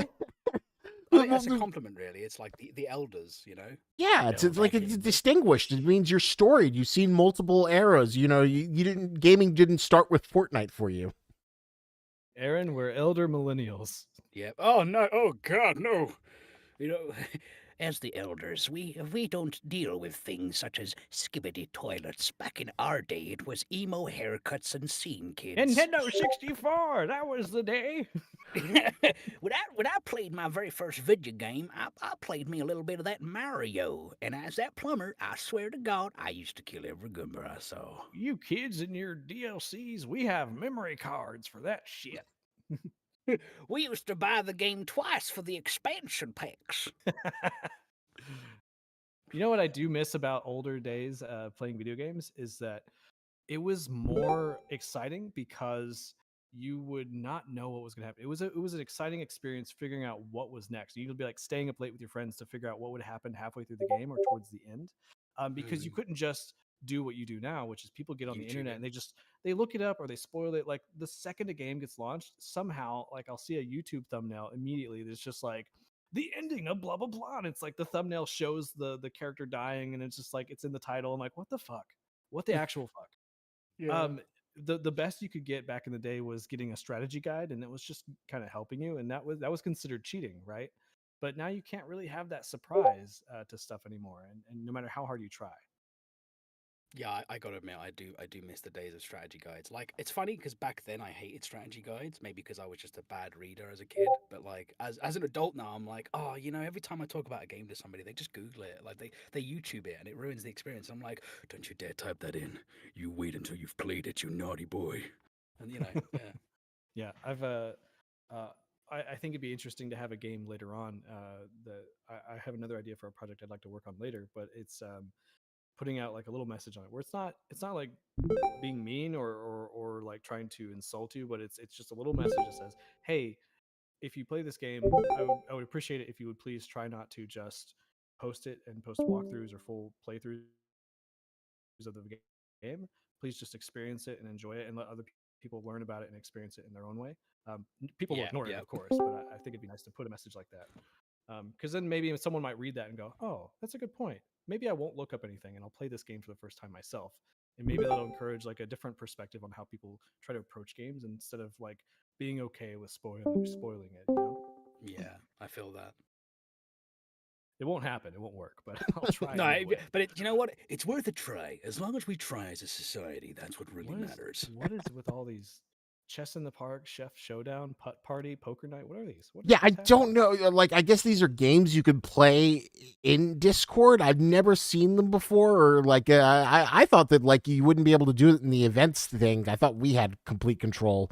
But I guess people are kind of like doing a little bit of anarchy, inspired by Arthur Morgan, has just kind of turned things into a little bit of a free for all. Although, if you do have questions for the about QA that you'd like to hear from the perspective of Arthur Morgan, might be your only one chance to ask for Arthur Morgan's thoughts on the game industry. Yep, I got a hot hightail out of here soon. So if you got any questions, now would be the right time. Oh god, that was absolutely funny to see you. Like, no wonder why you spent so much on your voiceover booth. I cannot wait to see you appear in the next Skibbity Toilet. But I guess my that tickled me. My defense of Skibbity Toilet is that like it harkens back to like the older era of the internet where people were making like fun, YouTube poops with Gmod. YTP, yeah. Yeah, exactly. It is a funnier era of the internet where things were a little bit more chaotic. And when I see Skibbity Toilet, despite how cringe it may be, it reminds me of that era of like watching madness animations on Newgrounds. It has that sort of vibe, or early YouTube of just seeing like weird things with the G-Man and Gordon Freeman. Yeah, I must admit that is one aspect about it I do admire. I feel like as a society, our humor has broken. We've broken our humor with the internet, right? But Skibbity Toilet shows us what humor could be, which is not very good. No, I'm kidding. No, you know what? Overall, I love the Gmod vibe. I've always loved the Gmod vibe. I love I miss the era before we had SFM. I loved the janky look we had to the animations before SFM, where people would just use Gmod itself. That was such a great period. But having said that, that was even back then. That was kind of cringe. It's a part of like the culture, right? So just because something is cringe doesn't mean it's bad. Like a lot of cringe things are really good. So yeah. Sorry, I I'm like playing it. the putt party with people, and it's surprisingly challenging. What is putt party? All right, this is interesting. So, is the putt party like just like a mini golf mini game kind of? Yeah, yeah. We've Is kind of devolved into like a podcast kind of vibe going on here, but Yeah, we have. I kind of like It's it. no longer. It's not an SCP thing anymore. It's a Skibbity toilet cast. Oh my god, you said it again. I thought we'd left it. No, you're right. I love the chaos. I'm the god of chaos. What the uh, fuck? What? what inspired your passion for voice acting? Because obviously there's dual talents: finding bugs like a Ghostbuster, and just riffing with that wonderful voice booth of yours. Well, when I was a child, when I was a kid, I used to watch a lot of Family Guy. I didn't have friends. No, I'm kidding. No, but truthfully, yeah, I used to just like.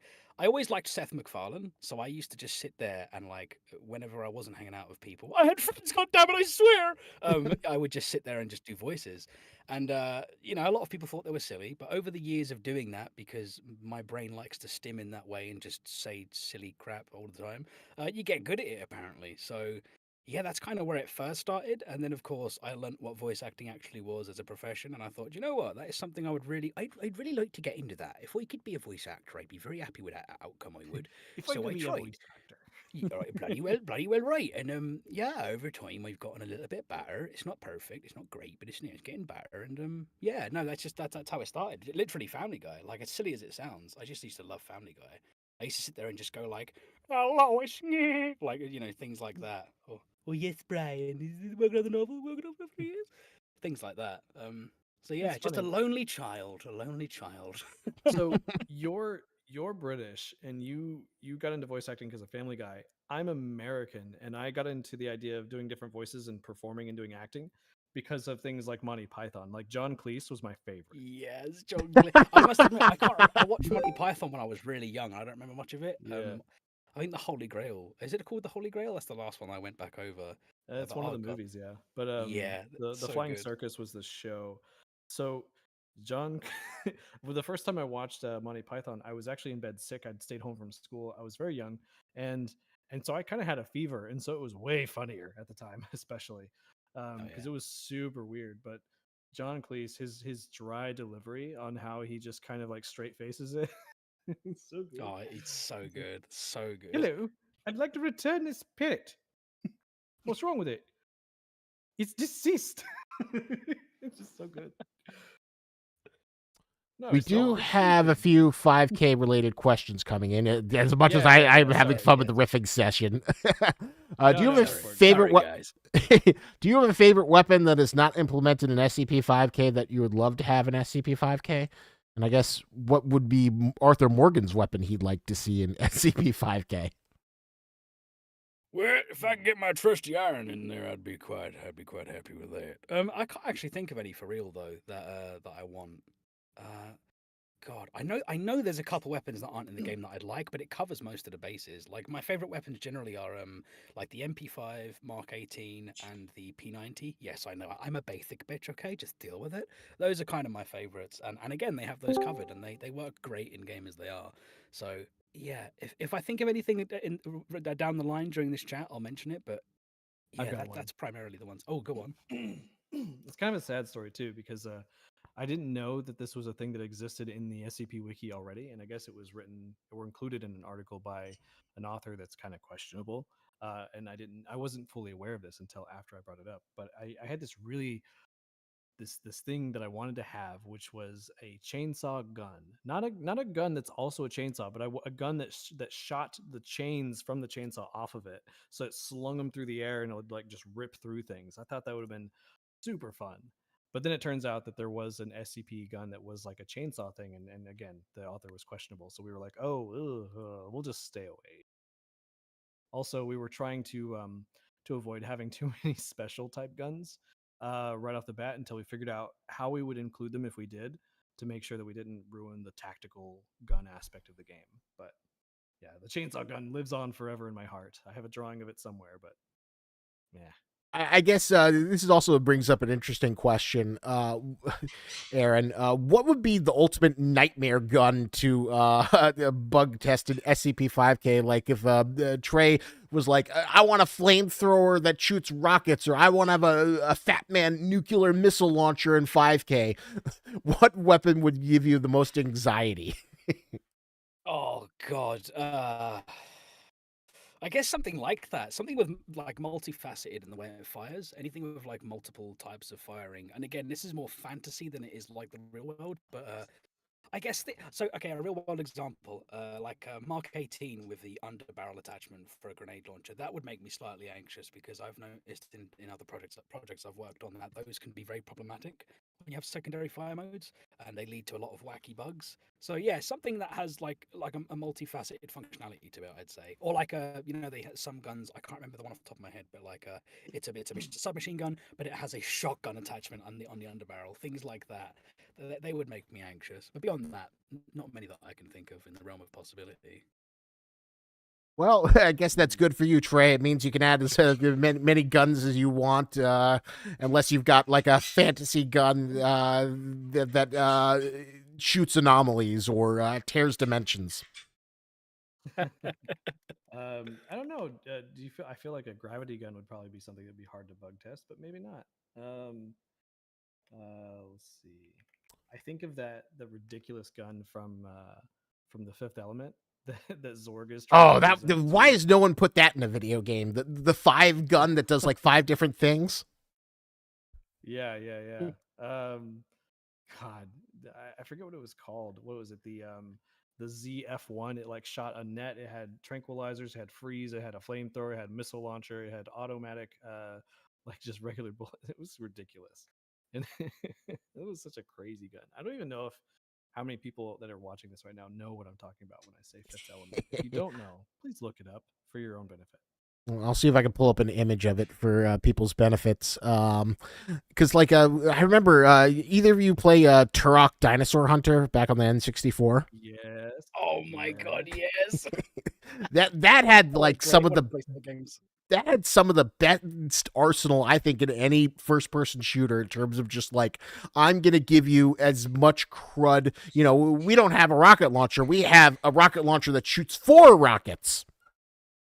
There was a PlayStation 1 South Park game where there was a cow gun and you literally launched a cow out of the gun at aliens. That was pretty fun.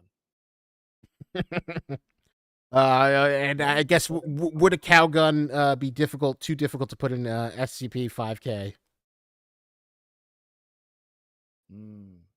Not impossible. That's about as far as it's probably going to go. It's not impossible.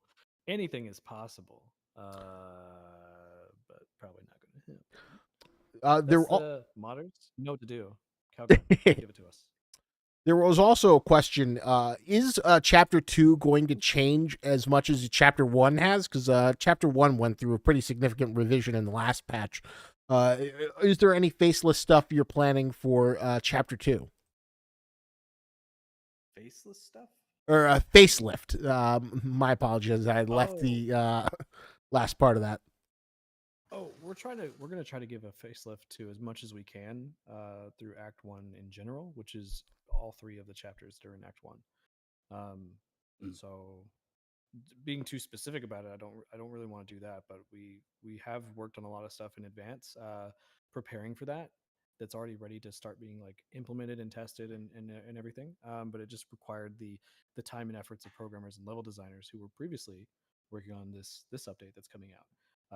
As well, we've also been sort of doing pre-production on the next round of content for other things, the other updates, especially including Act 2. But yes, I guess to answer the question, Chapter 2 will get some facelifts, but it's going to be kind of spread out over all of Act 1. Act 1 is going to continue to get polish and rework as time goes on, because we can't spend all of our time just in Act 1 for eternity. We do need to work on the other parts as well, and that includes other game modes.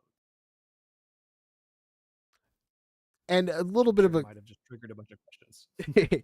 A question for sort of Aaron. Is there a perfect piece of software? When do you think something is done or is there always one other bug hiding in the midst, just waiting to be squashed? There is. Oh, sorry. Excuse me, I've got feedback going on for some reason. There we go. Exactly. Yeah, there's always going to be bugs, right? It's a matter of discussing with the team and going, right, do we feel like this is in a state that is releasable? Are there any bugs that we think need to be resolved but can be done in a hot fix, or can wait till the next patch? That's usually how that goes. I don't think any project is ever going to have perfection, and anybody who tells you otherwise, I feel like, is a liar. Even the first games around like Pong have bugs. Even Pac-Man, as old as that is, has bugs. You know, This game is going to be perfection. No, I'm kidding. this this game is Going to be the Space King. yeah. But that's the the best answer I can give on that. Yeah. Yeah, it's not a bug; it's a feature. This whole game will be an anomaly in the end. Yes. I'll be right back. I need to use the restroom.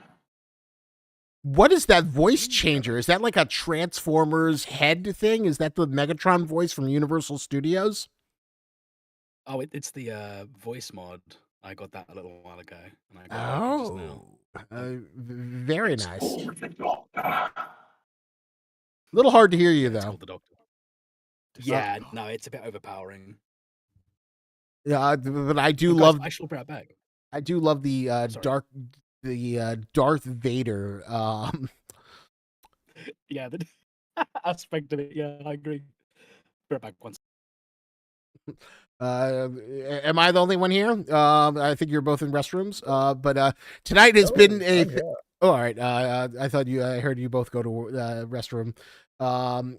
You do have questions about the 1.0 release. Have you talked about uniforms or weapon skins that will be added to the OmniPack DLC, or is it talked about after the 1.0 release?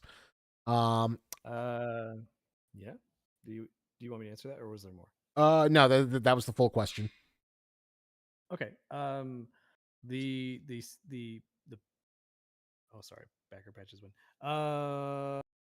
The Omni Edition DLC and the patches and stuff, those will be announced and talked about a bit closer to, if not at, the release of 1.0, just because we don't want to end up saying, oh yeah, we'll put this skin in that DLC pack, and then we get like through a section of the game and go, oh man, it's too bad we announced that for that DLC, because we could really use it here. You know, that's the kind of thing we're trying to like make sure that we aren't over promising something that might be useful for the campaign, and also plan out things properly enough for that DLC thing. We have, I think the idea is to make something exclusive to it.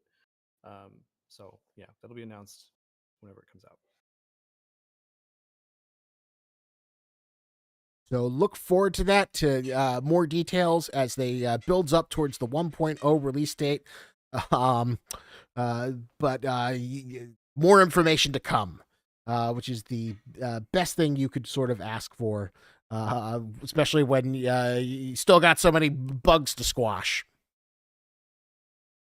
Yeah. What is the most difficult bug that you've found in 5K so far, Aaron, in your travails? What has kind of been like the most frustrating, difficult to replicate thing that you've encountered in your time here so far? I think he's still in the restroom. Oh, okay. But there is another question that I could answer in the meantime. Go for it. Yeah, someone said, are you going to add women characters into the game itself, or as playable to operators for female players? We have models for females, for women, but they're not in yet. We're working on it. Hopefully, I don't know which update they're going to go into at this moment, but we do want to have the ability to choose, since you're going to be able to choose factions at some point, like change out your skins.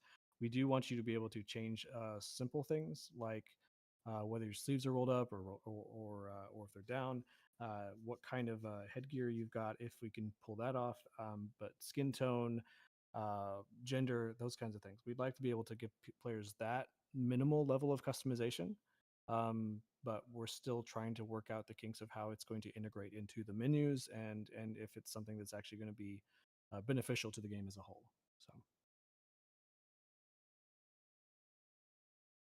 So there you have it. Customization. customization, playable female model characters are in the works. Glorious customization. I mean, you gotta get. I guess another good question would be, when are people going to get those glorious GOC snow costumes to use in PvP? That is a good question. I don't remember if those are actually available for this update for the PvP map. If not, then those will probably be part of like another patch. The main objective was getting them into the campaign so we could at least play as the new faction. But they will eventually be a skin that you're able to use for other modes. Yes. Fantastic. Because yeah, the design in that is like so good. I love the visors. I love the snowy detail. Uh, and of course, people are meme or love the line "Hold the light." We'll watch the dark. That seems to be very popular. Just looking at the Great YouTube line. comments. Oh, that's very flattering. I'm glad everyone likes it.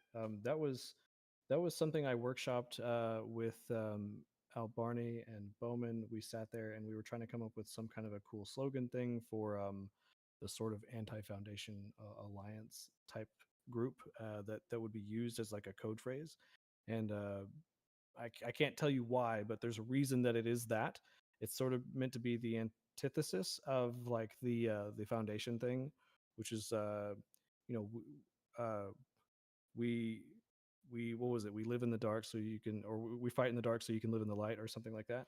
It was supposed to be kind of a mirror of that in a way, but yeah, I'm pretty happy with that phrase, and I'm glad people like it. I was kind of worried that it was going to come out and people were going to go, "Oh, that's kind of corny." So I'm glad you guys like it. Thank you.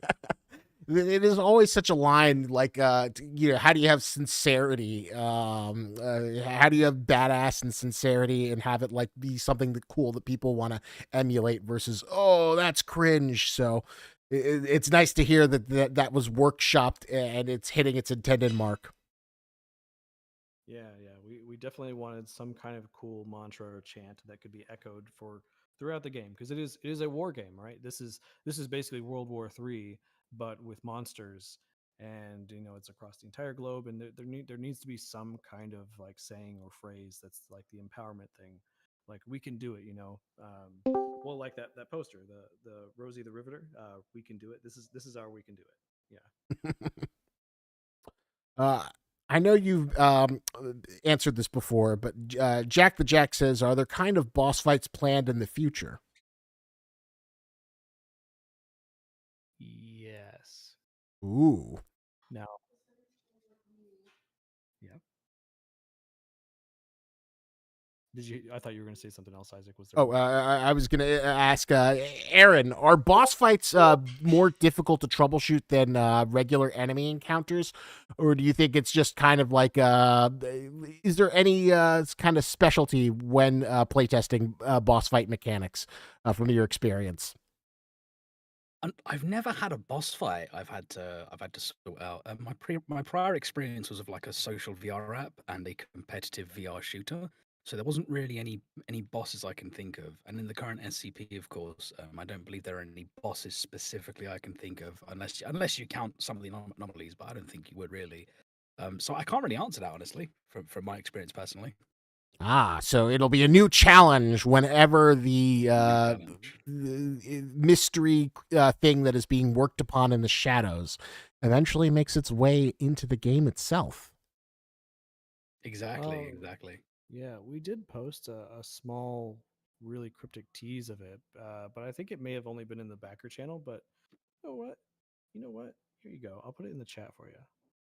Oh, chat, exclusive reveal happening now. This is why you want to come to these events. This is why you never want to miss out on a community event. You never know when Trey will be gracious to give you teasers and spoilers. That is why this is the best place you could be on Friday night. Yeah, it's a 41 megabyte image, so I hope you appreciate it. Is that too powerful to be uploaded? I know Discord always like, your image is too powerful. Buy Nitro so you can see it.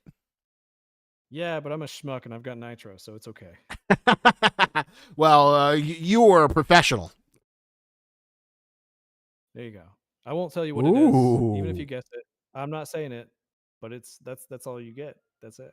I'd say that's a Creepy. fantastic, absolutely wonderful teaser. I cannot wait to see it. And hey, that is an image that I have not seen before. So there you go. What do you mean silly podcast, North Star? This is not first of all, this is not a podcast. Second of all, silly? How dare you? Insinuate we're being silly. We are being quite professional and profound. Well, You have to leave momentarily. If we have any further questions for QA, I will take them now. Otherwise, I must go. Yeah, it's really late for you. What time is it for you, man?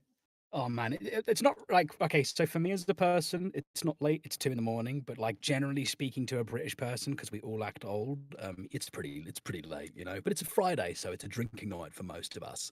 But yeah, if we could get like a couple more, any more questions in for QA, come on, But this is it. This is the last round. Get those QA questions now. How do you get into QA? This is the time. Many people dream of being in game development, but you don't want to learn the hard skills, or at least QA is more approachable than learning the 5 bajillion programming languages or becoming a super prodigy. Now is the time to learn. Now is the time to understand. Please give us your QA questions before this wonderful gentleman must retire and enjoy his weekend. yes.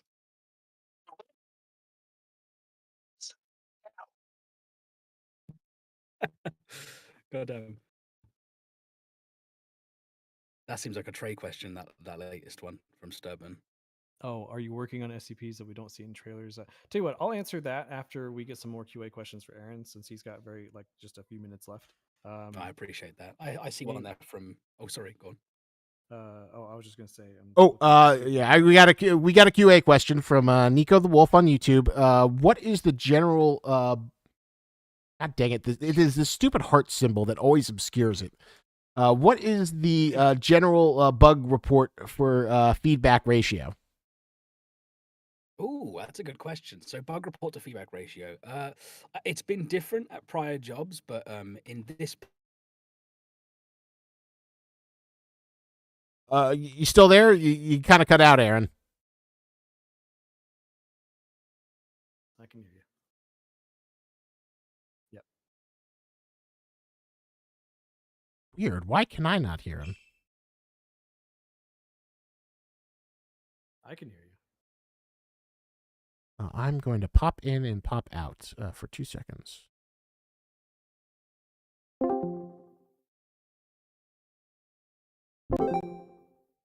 I can hear you. All right, and now I can hear you.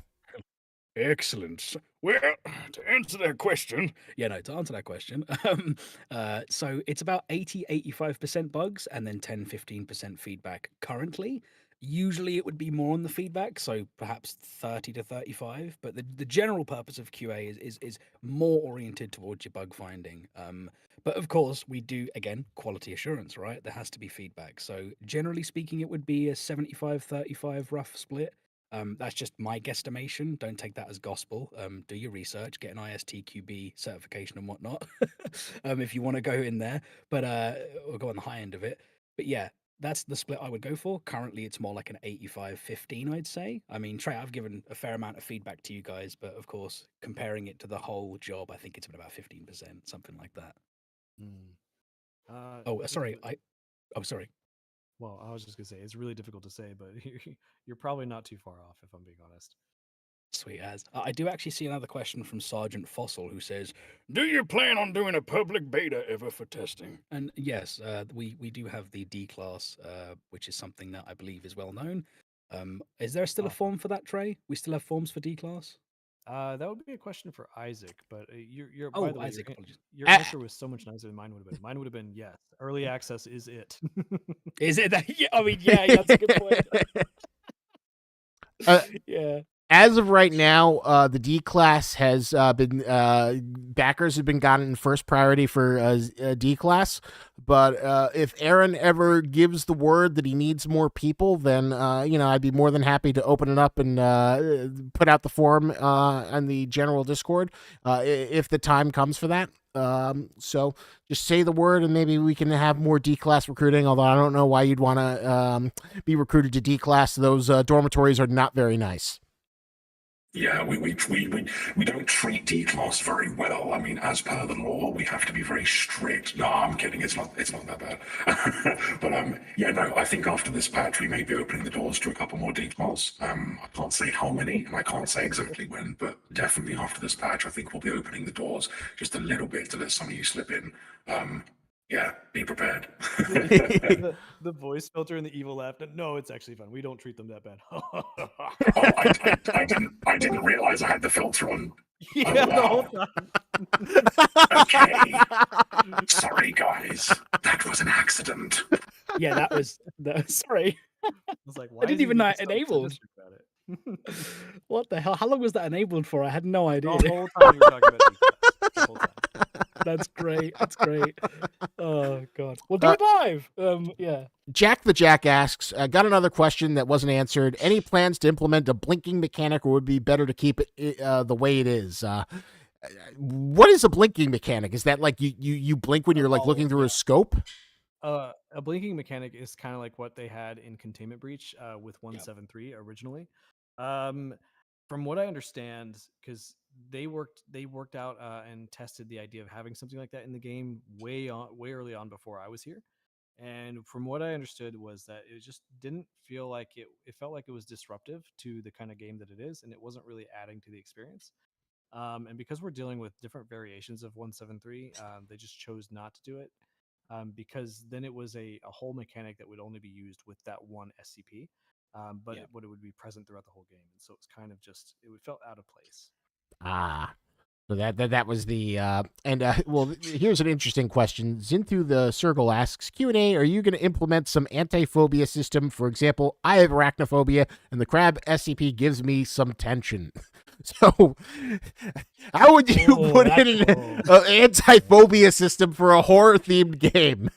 and how would you test that? We are going to lean into it and make it worse. We're going to add more spiders. That's what arachnophobia mode means, doesn't it? Get it more spiders?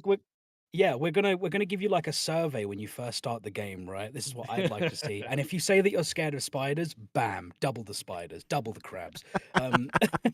No, it's a tough one though. I don't know what direction I'd take that in. Like, obviously, in respects to people who have very serious phobias, but you're playing a horror game, so I feel like, 100% bigger. Yes, Cat Zapper. I like that answer. Trey, can we get that in design, please? Oh, absolutely. Excellent. Listen, if you guys want arachnophobia mode because of the crabs, I have some very, very bad news for you guys. But I can't share it with you yet, so oh well. Yeah, that's an interesting question though. That really is. I would like to see more. I mean, I've got a little bit. I mean, I wouldn't say I'm fully arachnophobic, but I definitely have a fear of spiders, and the crab SCP due to that do freak me out. Speaking of which, VR when, Trey? I'm just saying, VR when. I think someone did a mod already to make it VR. Actually, I think it's the EU VR, the same one they use on Ready or Not. I believe that's the one anyway. Yeah, but I would like, arachnophobia. I would like to see more spiders personally, even with my fear. But I understand for some people it can be truly debilitating just seeing it. But at that point, I wonder why you're playing a horror game which has these SCPs that relate to so many phobias, right? Because a lot of the SCPs out there specifically prey on your fear of certain things. So yeah. If it wasn't a horror game, so I'm empathetic whenever it comes to games in general. But horror games specifically, it's a really tough one for me because I feel like there's a line there where it's meant to scare you and make you uncomfortable. So having a don't make me scared mode is kind of weird, right? Like I don't know. I do love the idea of like having a phobia slider and you just turn on crab phobia and then there's just crabs everywhere. No, what you do is there's a phobia slider for like arachnids or something. You click on it and you realize it's already at the lowest percentage. And so it can only go up.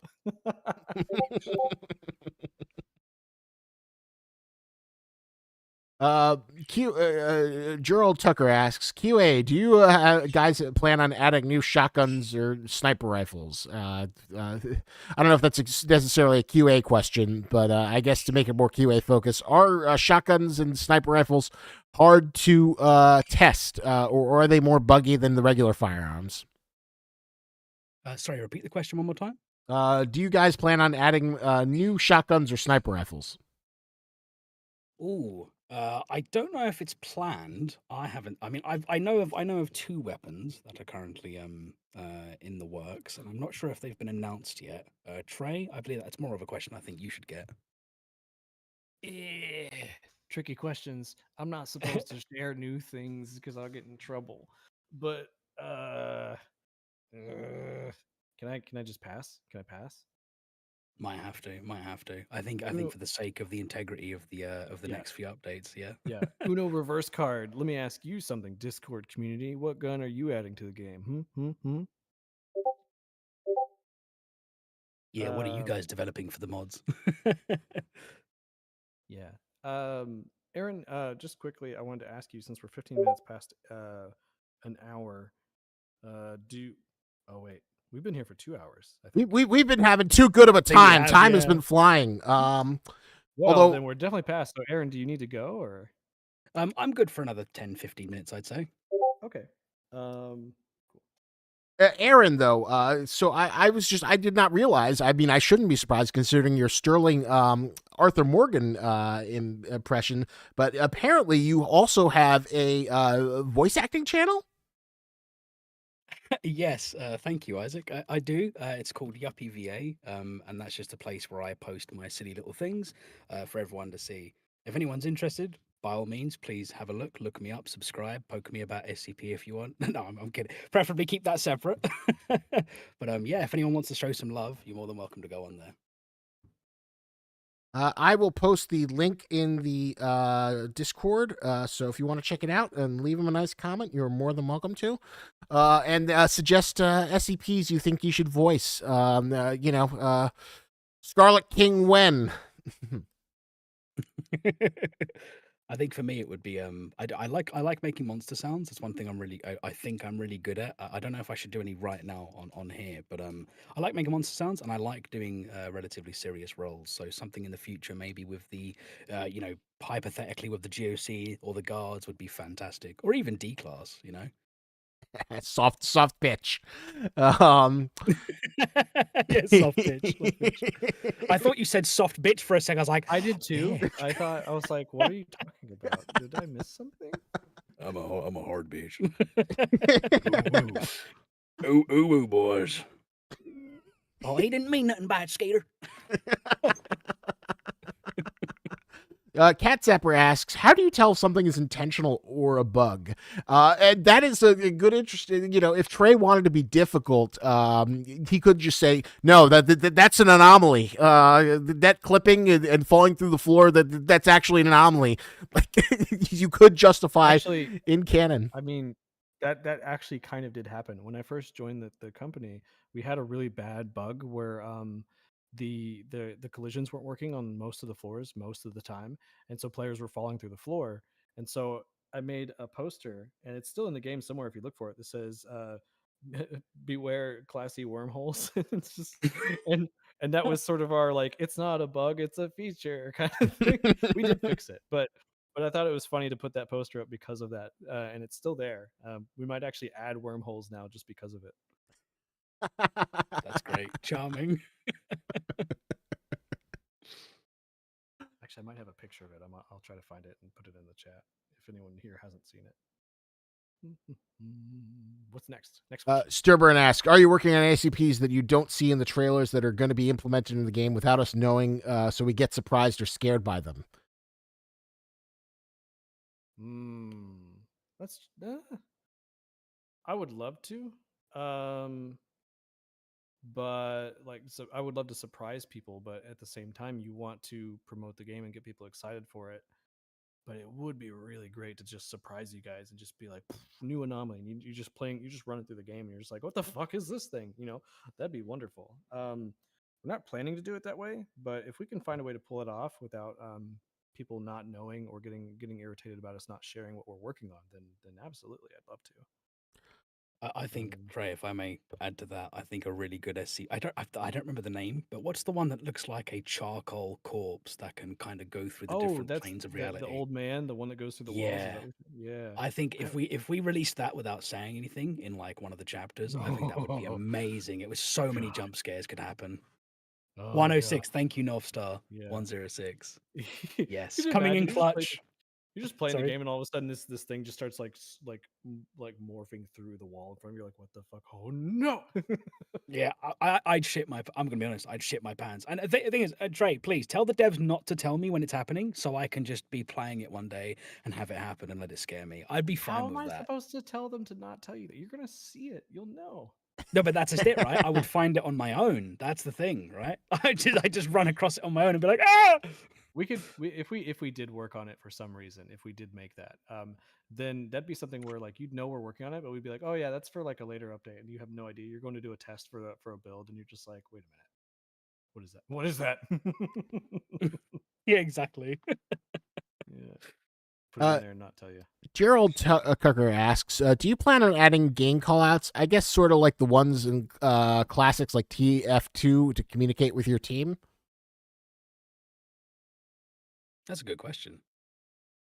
Are you planning to put? I'm sorry. Can you repeat that? Like team official callouts. Like you'd see in like Overwatch or Team Fortress 2. Oh, not answering that one today. I don't have a definitive answer to give you set for that yet. Sorry. So to be determined.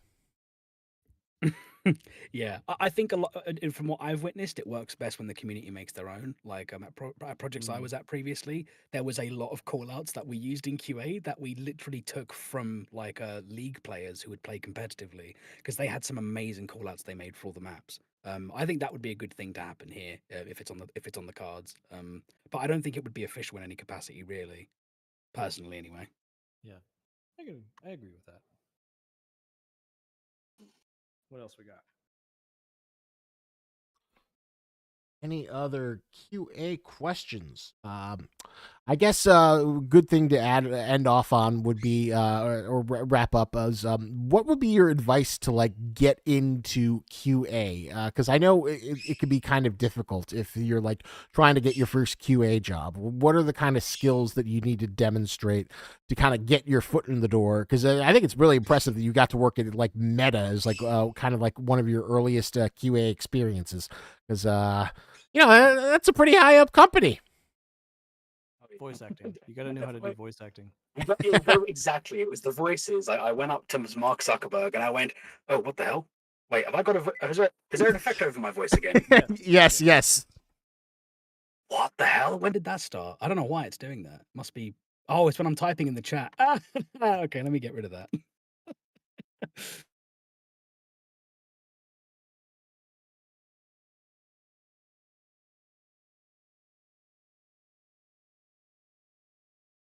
Still there, or just turning off your voice changer?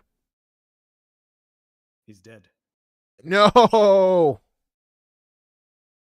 Testing. God damn it! Yeah, it's causing me. I didn't think that was going to happen. It was kind of unintentionally hilarious. Yeah, no, I'm glad. All the content we can get.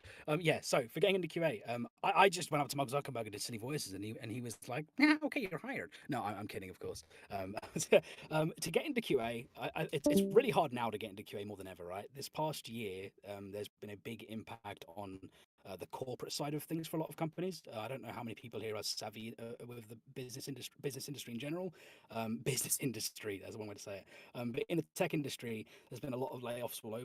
So right now is probably one of the hardest times to get into it. But if I had to give you advice on generally how to get in there, it would be obviously starting out with the basics. Be polite, be formal, be pleasant. Watch your language, of course, until you're at least in. But also, show them that you have a keen eye for detail. You need to be somebody, be a human person. That's a great one, Cat. Thank you. Never always need a cat telling us that. Don't be human, be a monster. No, I'm kidding.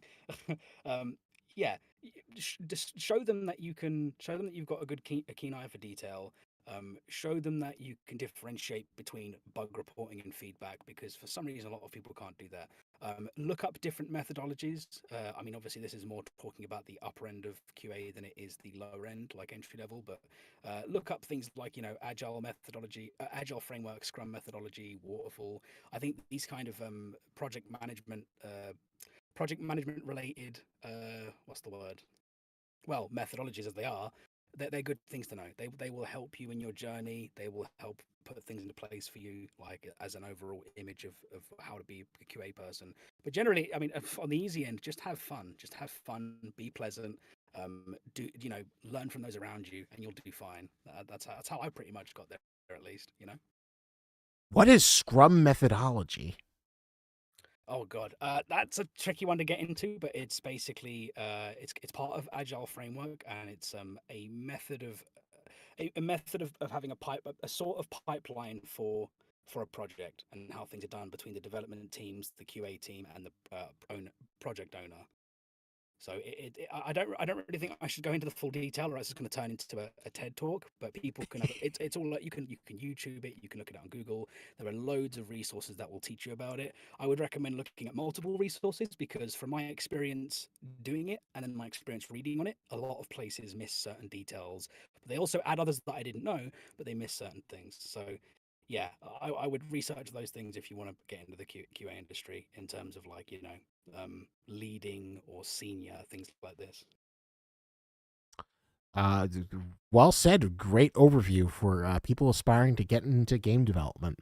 QA, is there any plans to port SCP-5K to Unreal Engine 4.4.1? I would imagine that would make your job a nightmare, to just uproot everything and put it into an updated version of the Unreal Engine, right? Yeah, I think that's more of a question for the programmers. It's not something that but I mean, to answer the second part, yes, it would make my job a nightmare, because it would not only mean issues that we experience in the build that comes out and is put through Steam or what have you, but we'd also have issues with the engine itself when updating. So yeah, I don't know what the plan is for that. I can't speak on it, but if we are doing that, God save us, because it's like refactoring old code in a way when you update the engine, because so many things can break. And this applies to almost all game engines, right? From the most popular current ones, which everyone knows about, Unity, Unreal, Crytek, and so on. Yeah, it's a slog. So not so sure what the plans are for that. An absolute infestation of bugs. Yeah. Come on, Helldivers. We're needed on the front.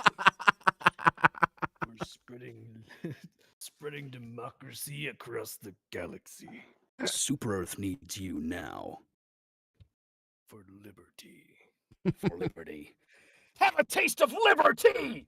I love those lines in the game. Sweet liberty, my leg! Yeah. Sorry, 3 a.m. is where I start to get loopy, so we're getting there. Was that a soundboard, or was that you? That was me. That was good. That was good. Thank you. I've heard the line so many times, it's like scarred into my vocal cords. Does QA get quality sleep? Never.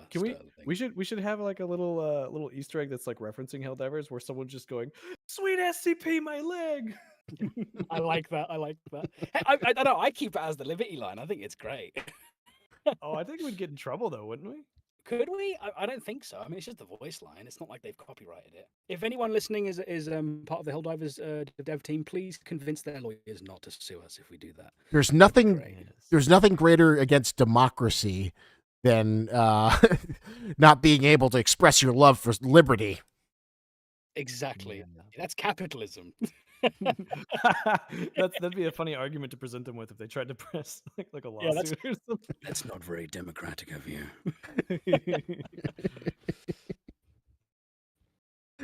Oh, okay. Right, guys. Oh, yeah, go. No, sorry. I'm just gonna say I think that's my time to leave. Thank you, everybody. You've been lovely. Thank you, Trey, and thank you, Isaac. It's been a fantastic experience. I hope I pass the interview so I can be the QA lead next week. No. But if we have any last questions before I skedaddle, now's the time. Oh, thank you, North Star. final questions. Oh, it's such. This is the cycle of streaming. You kind of want to end it, but then you have a little too much fun, then you want to end it, and this has been asked a lot. Well, this might be more of a Trey question. Are you going to change melee with guns? I mean, it's really bad that I can kill zombies easier with gun melee than knife melee. Well, gun heavier. Yeah, that's a good answer. Gun heavier. No, we'll finish tweaking things. Like I think one of the funny things we had going on recently was that the knife was pretty OP, which was an accident, but we kind of thought it was amusing, so we just left it because it was convenient. But we're fixing those things, so don't worry. We have a very special request from Al Barney asking if Aaron will tuck him in with his dulcet tones of Arthur Morgan. Well, all right, Albie, if you insist. Let me just get my reading glasses on. Once upon a time, there was a naughty little boy named Albany. And he asked Arthur to give him a bedtime story when he himself had to go to sleep. Now, what did he do about this? He shot him in the head. Now, isn't that funny, kids? Right now, I gotta go. No, that's funny. Is Albie is he in the YouTube chat? Yeah, he's in the YouTube chat. He just wanted a nice little. I know what he wants. Oh, Isaac, I know what he wants. He wants the old Gwimply. Ew. I'm terrible. I have one request, Aaron. As you leave, can you send us off with one last Morgan Uwu? All right, Dutch, if you insist. Uwu. All right, get out of here. Go on. Get. Right, I gotta go. I love you guys. Thank you for tuning in to the Q&A. And as this Q&A is going to bed. See you later. I love you too, Yuppie. Thank you, guys. Bye. Woo! We still got a decent crowd here in the Discord. Trey, you want to keep on hanging out? We will go for as long as you like. But you also deserve weekends. I will sit here for, I'll say 15 minutes and we'll see what happens. All right, so there you go. You got a 15-minute time limit. You want to ask about your blink mechanics, details about future SCPs. Now is the time to enjoy. But that was a lot of fun. Oh my god, he was. I had no idea that he would go into such a fun riff mode. Cat Zapper at Aaron's. Oops, sorry. Aaron's pretty insane. What's Cat Zapper saying? What is the main time zone you work around as a company? Oh boy. You know what? We have a special guest here. One of our producers, Gabriel Myers, is here. Gabriel, would you like to answer the time zone question? Putting you on the spot. Well, we don't have You a main heard of time time zone we travel? operate. Yeah, I know, right? God. We have 3 teams that are largely centered around. We have a US team, we have a European team, and an Australian team. And we've kind of made it work that like we can get meetings that work with 2 out of the 3 teams, but it's harder to get all 3 teams in the same place at the same time. So generally, if like people from 2 teams want to talk, we can make that work. But yeah, I wish. Honestly, I wish is the answer to that question. Well, here's a question that we keep on getting that I think you two are probably the most qualified to ask for. Ever since our wonderful, beloved art stream with Kyle, people have been obsessed about SCP-2761, the Bananasaur. They loved his take on it. How much money would it cost to get the Bananasaur in the game if you could make that appear magically? If we could have a Kickstarter bump up, what is the number for the Bananasaur? Is that even a normal thing to do like supplementary additions to a game that's out of scope? Just do like a separate Kickstarter for just one piece of content? I like to think it would be horribly frowned upon, and it would, whatever the social. Probably, yeah. It seems pretty sleazy. I guess there is probably a number, right? Like, I don't know if it's reachable, but there is a number that would make it valuable to insert it. But I think realistically, we will we will have to be limited to what we can. Yeah, What we have get in. we have scope documents for how many levels, guns, characters, monsters, etc. we can realistically try to strive for in the game, and we have to keep within that budget of that scope so that we can try to not get into what's called scope creep, where we just keep adding new cool ideas every day until we just can never finish a project because it has too many things that are impossible to finish. You don't want this to become Duke But Nukem maybe. Forever, right? I don't want it to be anything forever. Right? It needs to end at some point, right? So, It's hard because it's hard because Oh. there's so many SCPs that we would include if we could. I mean, it's such a Mhm. fascinating, large amount of really great opportunities. So, but yeah, we are limited. Yeah, I was actually pretty sad. I saw the concept art from that art stream that Kyle did for the headlamps, and those guys are really cool. The idea for them, and it's just sad. Like we do have to pick something, but there's always the possibility of, depending on how successful the game is and how many active players we can maintain over a certain period of time, that affects the amount of content we can produce in addition once the game goes to 1.0. That means more DLC. So there's always the possibility of adding new things beyond our initial scope, but that would have to be a DLC thing. And again, it really relies on the success of the game as a whole. So you got to keep memeing, never stop memeing, never let the meme stop. And if you meme hard enough, maybe you can will it into existence. Yeah, and if enough of you don't spread the word and support our game, then just know that Bananazilla not existing is your fault.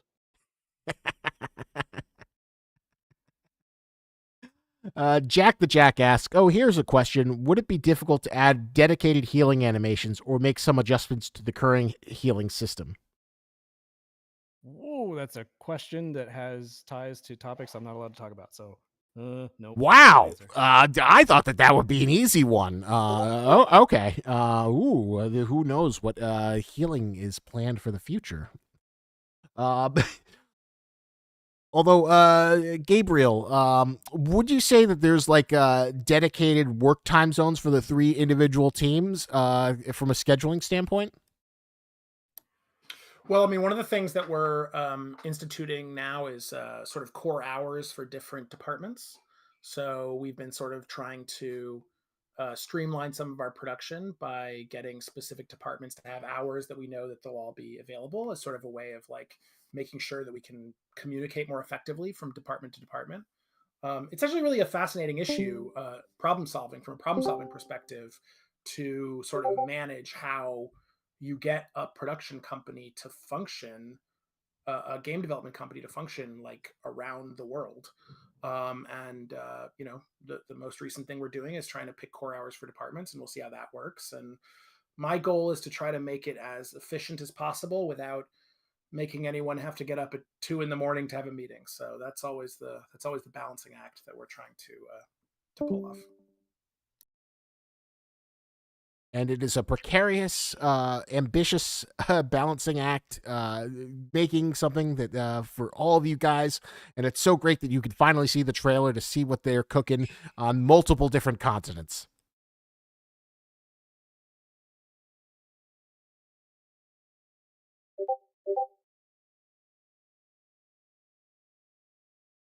Can you guys still hear me?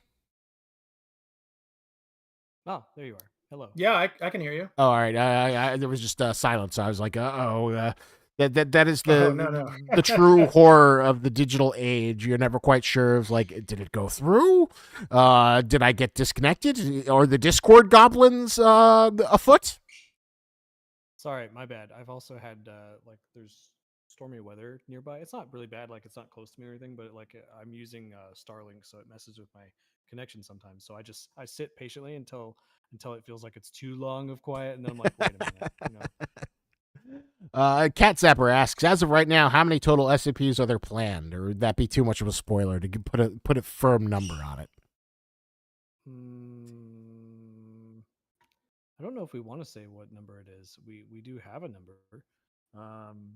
I think. No, I don't think I should say that because I'm not sure if I'll get in trouble for saying it, so I'm not going to say it. And well, tell me if I'm saying this too much, but I know that there's like a very special friend of yours who had a major movie release, who might have done some modeling work for SCP-5K. I don't know if I could like name drop it, or would that be break any kind of confidentiality agreement? It's not a confidentiality thing because I think it's public. He posted on his Twitter that he was doing some stuff for us a while back, so it's not like it's a big secret or anything. All right, I just wasn't quite sure. I didn't realize that, but yeah. Did you have a? If you had a specific question about them, go for it. No, I just think it's awesome that the guy who's like designed like most of the contemporary Godzilla designs did work on the 5K, which I think is like one of the absolute coolest things. And God, one of my dreams is I really want to do a kaiju movie night to see if I could see if he'd be willing to potentially host it. I think that would be like a dream come true.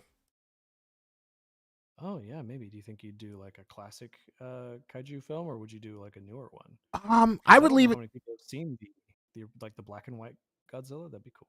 I would leave it to him. Ideally, like I would love him to have like a classic kaiju movie, and then pick out like a movie that he worked on, like one of his favorite creature designs.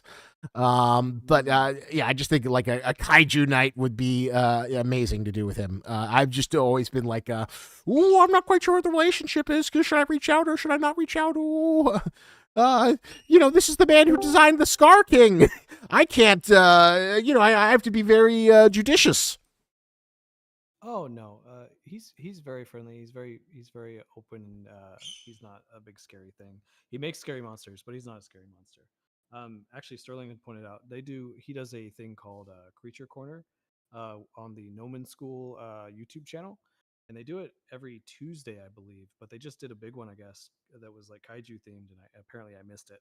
It was a 3-parter, but once they stream them, they do what we do. They VOD and they put them online so you can watch them again. Those are interesting to watch. They sit there and they just sculpt monsters and talk about them the whole time that they're sculpting them through ZBrush. If you guys want to check that out. Ooh, I'll check that out on my own time. I'd love looking at creatures being designed from scratch. That is always an absolute pleasure. And if you had to guess, when will we be able to see what he's contributed to SCP-5K, or do you think we have to wait a little bit before his contributions are seen? He's finished the work he's already started with us. But so you won't have to wait too long. We are currently working on the behavior and the AI for the things that he did do for us, and they will be going into some very near future updates. But they won't be going into this update, and I don't think they'll be ready for the next one. But they will be coming in very soon. So you won't have to wait too long. And I think he's actually. I think he's going to be. He might end up doing something else for us, but we'll see how that goes. Ooh, exciting! But yeah. So keep an eye out. We'll see if I can make a kaiju stream come possible, just like the anti-memetics division, which I was very pleased with, and so happy to see so many of you enjoyed.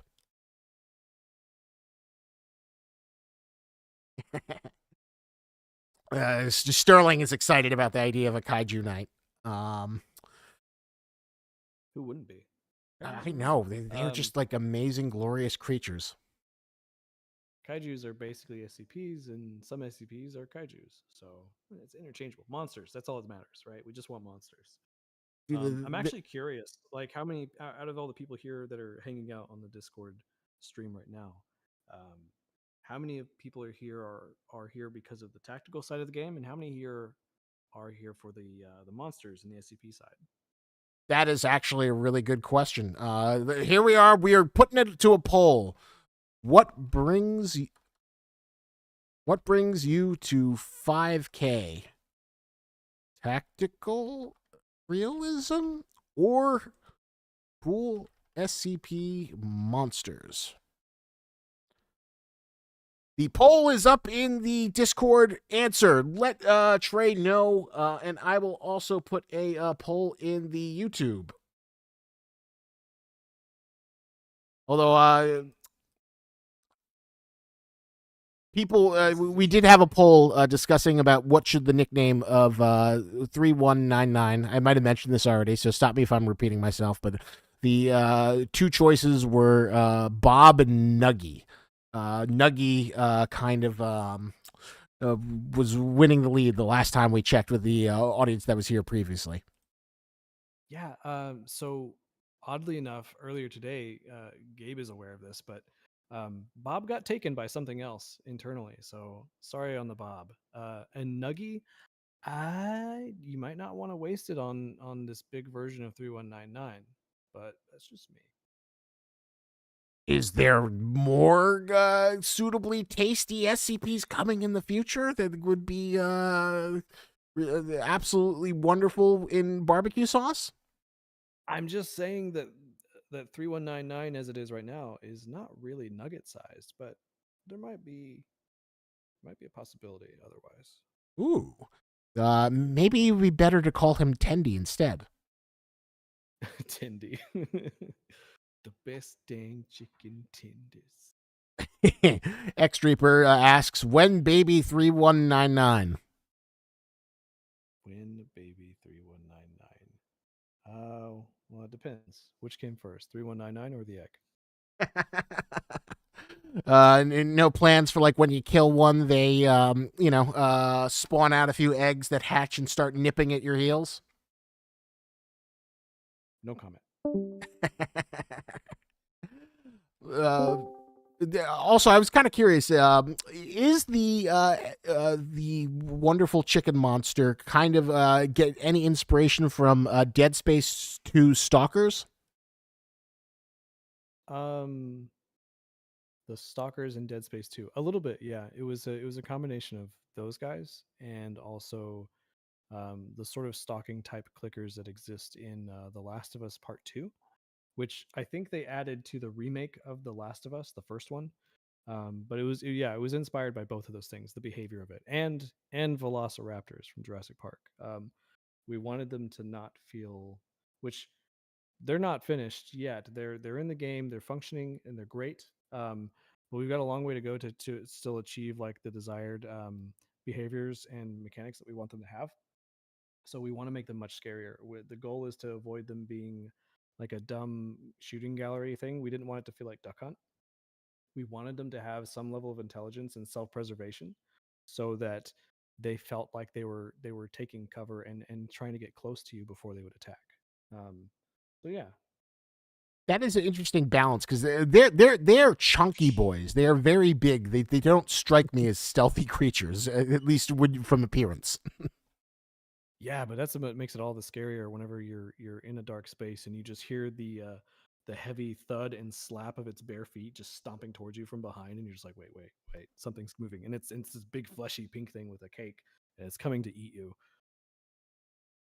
That is a nightmare when something really, really big just is like really in plain view or is very close to you. Have you ever seen the movie Pumpkinhead? Yeah, I have. There's this one scene I love in Pumpkinhead where like they're just in the cabin and just Pumpkinhead's like walking and you can see him clear as day through the windows. I just think that shot is like so terrifying where it's just like he's not even trying to hide, but they're just not seeing him. Ah, that's so spooky. I actually have a fun fact about Pumpkinhead. I guess it's not really a fact, but like a little thing, and I don't know if it's true. But a friend of mine trained under Tom Savini at Tom Savini's School for Special Effects, and he got to go and visit a lot of places and talk to people, and he taught me a lot of stuff for practical effects and sculpting and molding the old way, right before 3D printing became a really big thing. Um, but he ended up giving me a bunch of clay or a type of clay that they use for sculpting like prosthetic makeup and monsters and stuff, and the pieces of it were chunks from an old sculpt that he got given to him by someone else that he met that used to work at Stan Winston. And this clay, it was green and it was like this older kind of, I don't know if it's called plasticine, but it was supposedly the clay they used to sculpt the Pumpkinhead suit, right? And there was a small piece of it still that hadn't been melted back down yet, and it had like the teeth and a bit of the snout kind of there, and I was like, huh. So it may have been, it may not have been true, but I always like to think that maybe it was, and that I had a bit of Pumpkinhead in my crock pot for a while until I melted it down. So, well, that's amazing though that you got like to craft with like the old style of special effects that everyone seems to love, but you don't see in film that often or as much as people would love.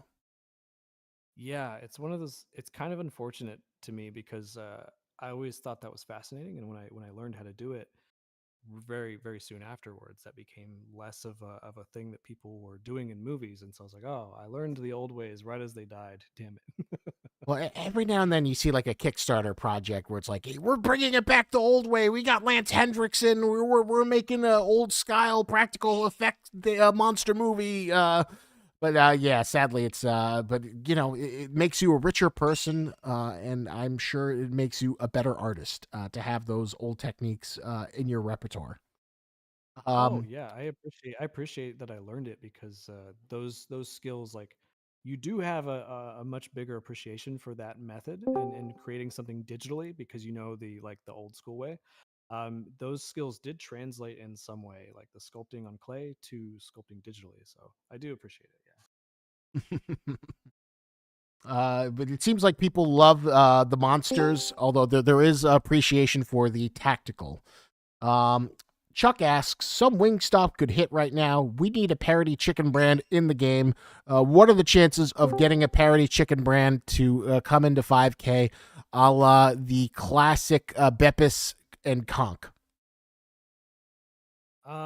We've got some food jokes for labels in our cafeteria that are pretty extensive and rich with SCP lore references, but chicken stuff, I don't know. I've never thought about that before.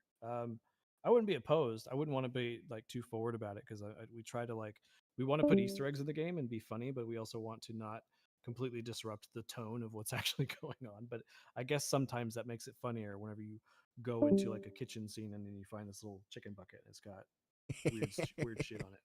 So maybe.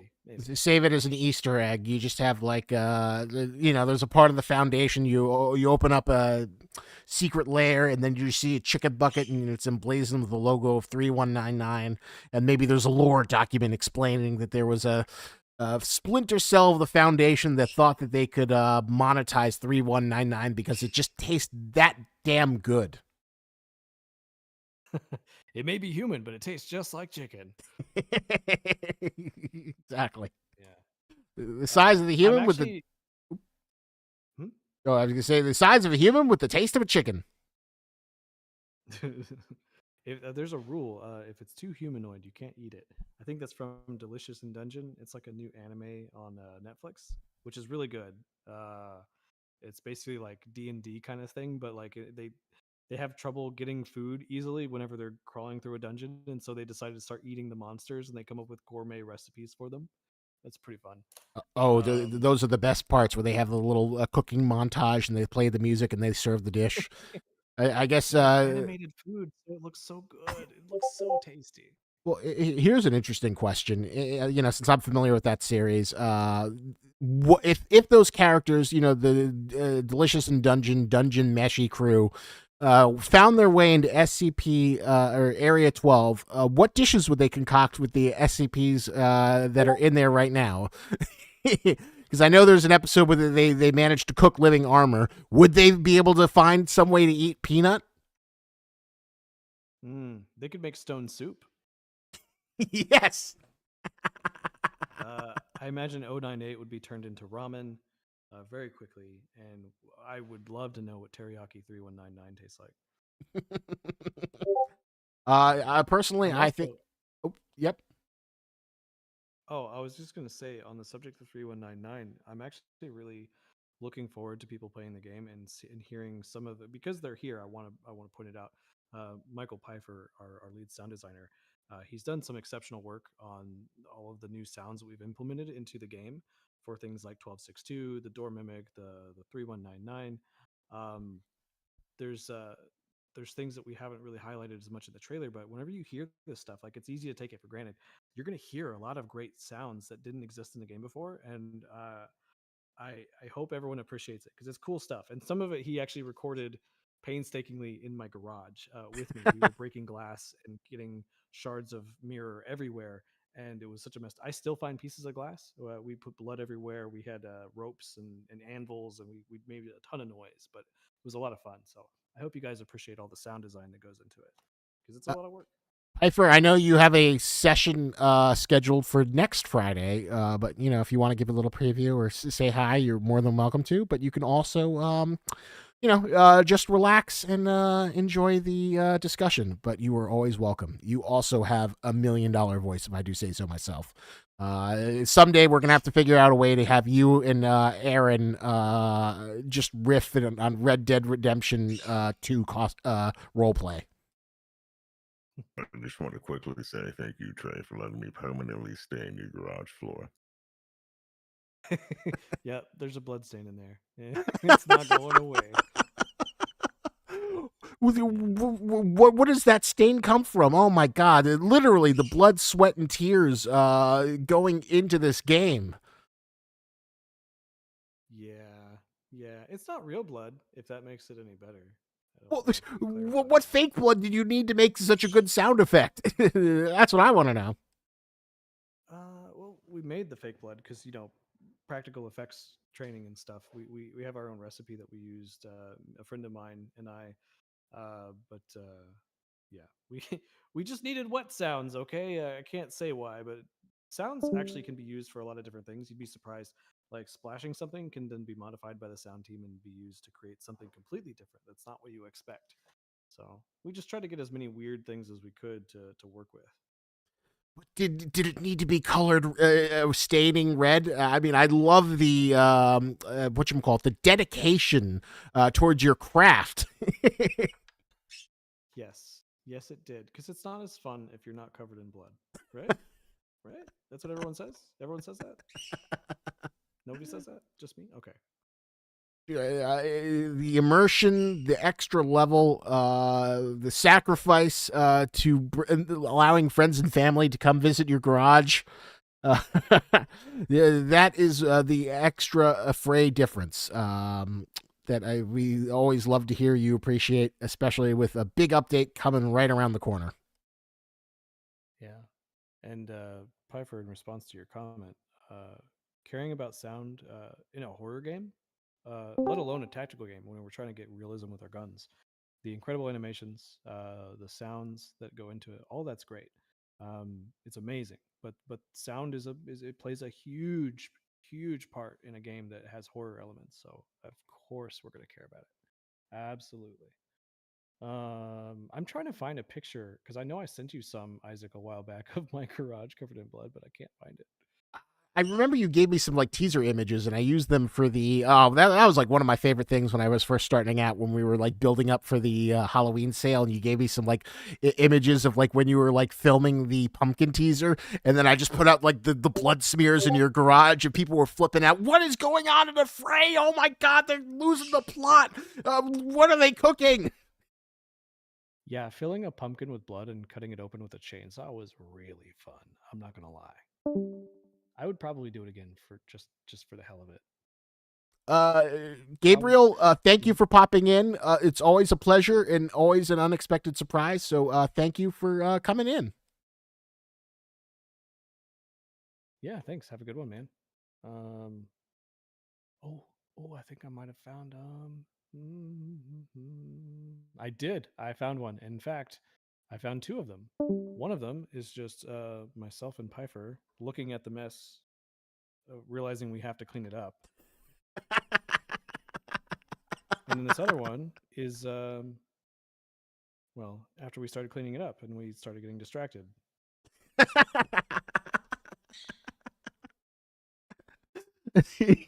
Although that was another thing that I heard was a huge hit at GDC was the D-class uniform. Yeah.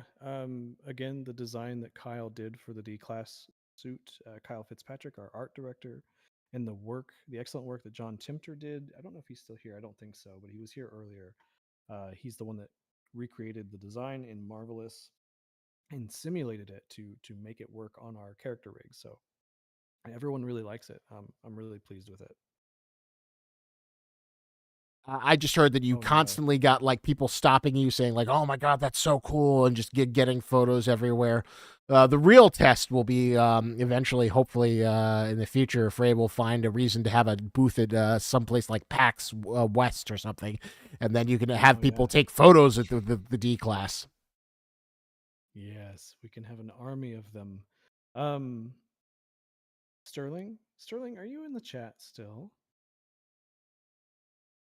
Yeah, I've been posting. Sterling, did you share gifs of me in cardboard to people? I deleted it really quickly, but You can't do that. They're really fast. oh, Okay, well, that's preserved on the internet forever. What is the context of this cardboard? What is this kaiju cosplay? It seems like there's a very interesting story for that about this. I will give you an answer, but I won't satisfy you probably, which is we were trying to simulate the shape of a new monster with crude cardboard and tape kind of solutions to get an idea of how it would move with those kinds of extremities and shapes. But I can't tell you what one. You'll find out eventually. But Was this an effective motion capture session? I mean, I do love people motion capturing monsters. Like, I think one of my favorite clips is like from Godzilla King of the Monsters, where they're like doing mocap for Ghidorah, and they just have like three guys taped together, and then they're just going T-pose Oh, we should have done that. We should have done some like Mortal Kombat fighter stance or like some T poses. Yeah, I don't have any other embarrassing images to share at the moment. At least none of me, and I don't want to embarrass anyone else right now. I do love you just the image of you just falling on the mat. That is an amazing image. You have to have death sequences, right? Death animations. That is true. There was actually an instance where I fell to the side in the cardboard. I wasn't thinking about it. It kind of like scraped into my neck, and I was like, "Oh, paper cut! Did not mean to do that." Ooh, I guess that is the unseen danger of trying to get method with your motion capture. Cardboard, the unseen dangers of cardboard. Yeah, but we took these reference shots, even though they're silly, and we had a bunch of them. And Sterling actually did a lot of like sort of previs type mock-ups of the animations just to kind of get an idea of like how they could move, and then that helped us inform how we do the mocap a little bit better. So we weren't having to do as much like figuring out in the moment when we were doing the mocap. So it was really helpful, even if it does seem silly. That is always like one of my fantasies is to like see like a Marvel movie, like a $200 million Marvel movie without all of the CGI, and just so you could see the people in the mocap suits, and you know, Robert Downey Jr. walking around with his Iron Man mocap, because I just think it would be hilariously silly. Supposedly, the new Planet of the Apes movie is going to have like a cut without any of the CGI, so you can see the people doing motion capture as the apes. I saw that. That's so cool that they're going to release that, so you can just see without CGI just the raw performance of these mocap actors. That's such a cool idea. Like I'm excited for that. I really can't. I think that's probably what's going to make me go buy the DVD, is just because I want to see that. I hope that becomes a trend and people do that more often. Yeah. Oh. Absolutely. Just like let's see the wizard behind the curtain. Let's see how it handles. I am 100% agreement with you. Nico the Wolf asks. Yes. Official. Nico the Wolf asks, official SCP D class cosplay merch when? Well, you can go to the wonderful. We've mentioned it before in previous streams, but you can commission one if you have got $1,500 burning a hole in your pocket. I think we're a little ways off before getting them at Party City, but I'm sure that's on the bucket list of things to accomplish in life, right? Yeah, that'd be. I don't even know how we would pull that off, but just a warning. It's more than 1,500. Oh, God dang it. I that was the number I remembered, but maybe I got it wrong. Yeah, I think it was closer to like 18 at the time, but oof. A It was worth it though. It was fun. A recent addition, DCR Justice asks, Justice for 2761, could we see young SCP-3199? Is that a possibility, or is that like a little too difficult? Or could you do the lazy way and just take what you have now and just scale it down to like a miniature size without adding any new animations? No, it is a possibility. It is something we want to do. It's just a matter of making sure that we have the time and we get it implemented and working. We actually already modeled it. In fact, we posted images of it, I think a year or so ago. And Sterling, who's here, is actually the one that modeled it. So, yes, it is very possible. KFC. KFC. That KFC 3199. It's finger looking good.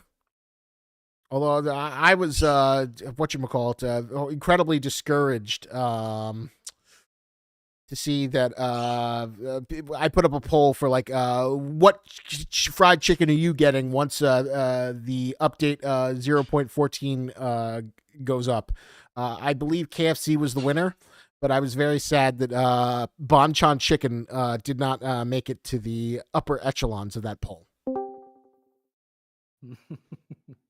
Do you have Raising Cane's where you are? No. Well, do you have Bonchon? No, I've never heard of it. It's like a Korean chicken chain. It's really good. They're not everywhere though, so if you don't have it, but yeah, up here in the East Coast we do not have Raising Cane's. Is that really good? I'm not sure. I'm afraid to answer. I like it, but I think I like it mostly because of the sauce and the bread. But I hear a lot of people say that Raising Cane's is awful. I don't know why. I think it's good. I like it. I've never had it before. Now I'm kind of intrigued. It's kind of like you got the better end. You got Korean barbecue, so I mean you win, right? We'll just wait. Bonchon domination is coming slowly. I'm sure that they'll at some point have one that's reachable for you. So just keep your eyes peeled. I'm sure that there is a Bonchon coming to you in the future. Although the Raising Cane's does not look bad. It looks like some very good chicken. Pretty good. Oh man, that chicken sandwich looks fantastic. Well, who knows? I wish Gabriel was still here. I should have asked him to see if it's possible. I had this dumb idea of like as like a reward for people for like movie night, potentially like ordering them DoorDashes and then giving them like a basket of like movie snacks or themed foods based on the patch. I think it would be really funny to order someone as like a reward a bucket of fried chicken to celebrate, or fried calamari for the door squid. No. Isaac, as our community manager, what you need to do is you need to convince upper management to have us secure a sponsorship from Raising Cane's, and in return, I will personally, I'll take one for the team. I will eat Raising Cane's on these streams for the sponsorship. I will do it. I guess that'd be, if it helps, if we have to.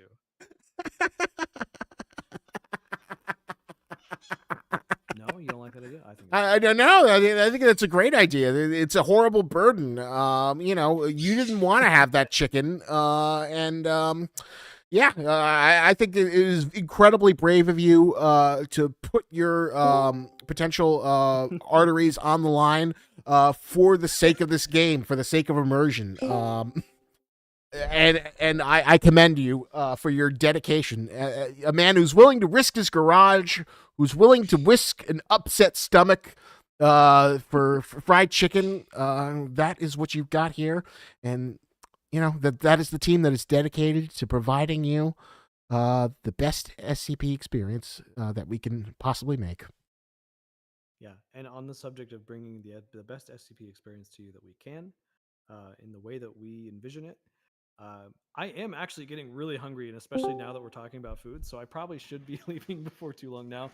But I do want to say before I leave that Thank you guys for all guys, women, everyone, all of you. Thank you all for coming and watching the trailer premiere and hanging out with us and talking to Aaron, our QA person.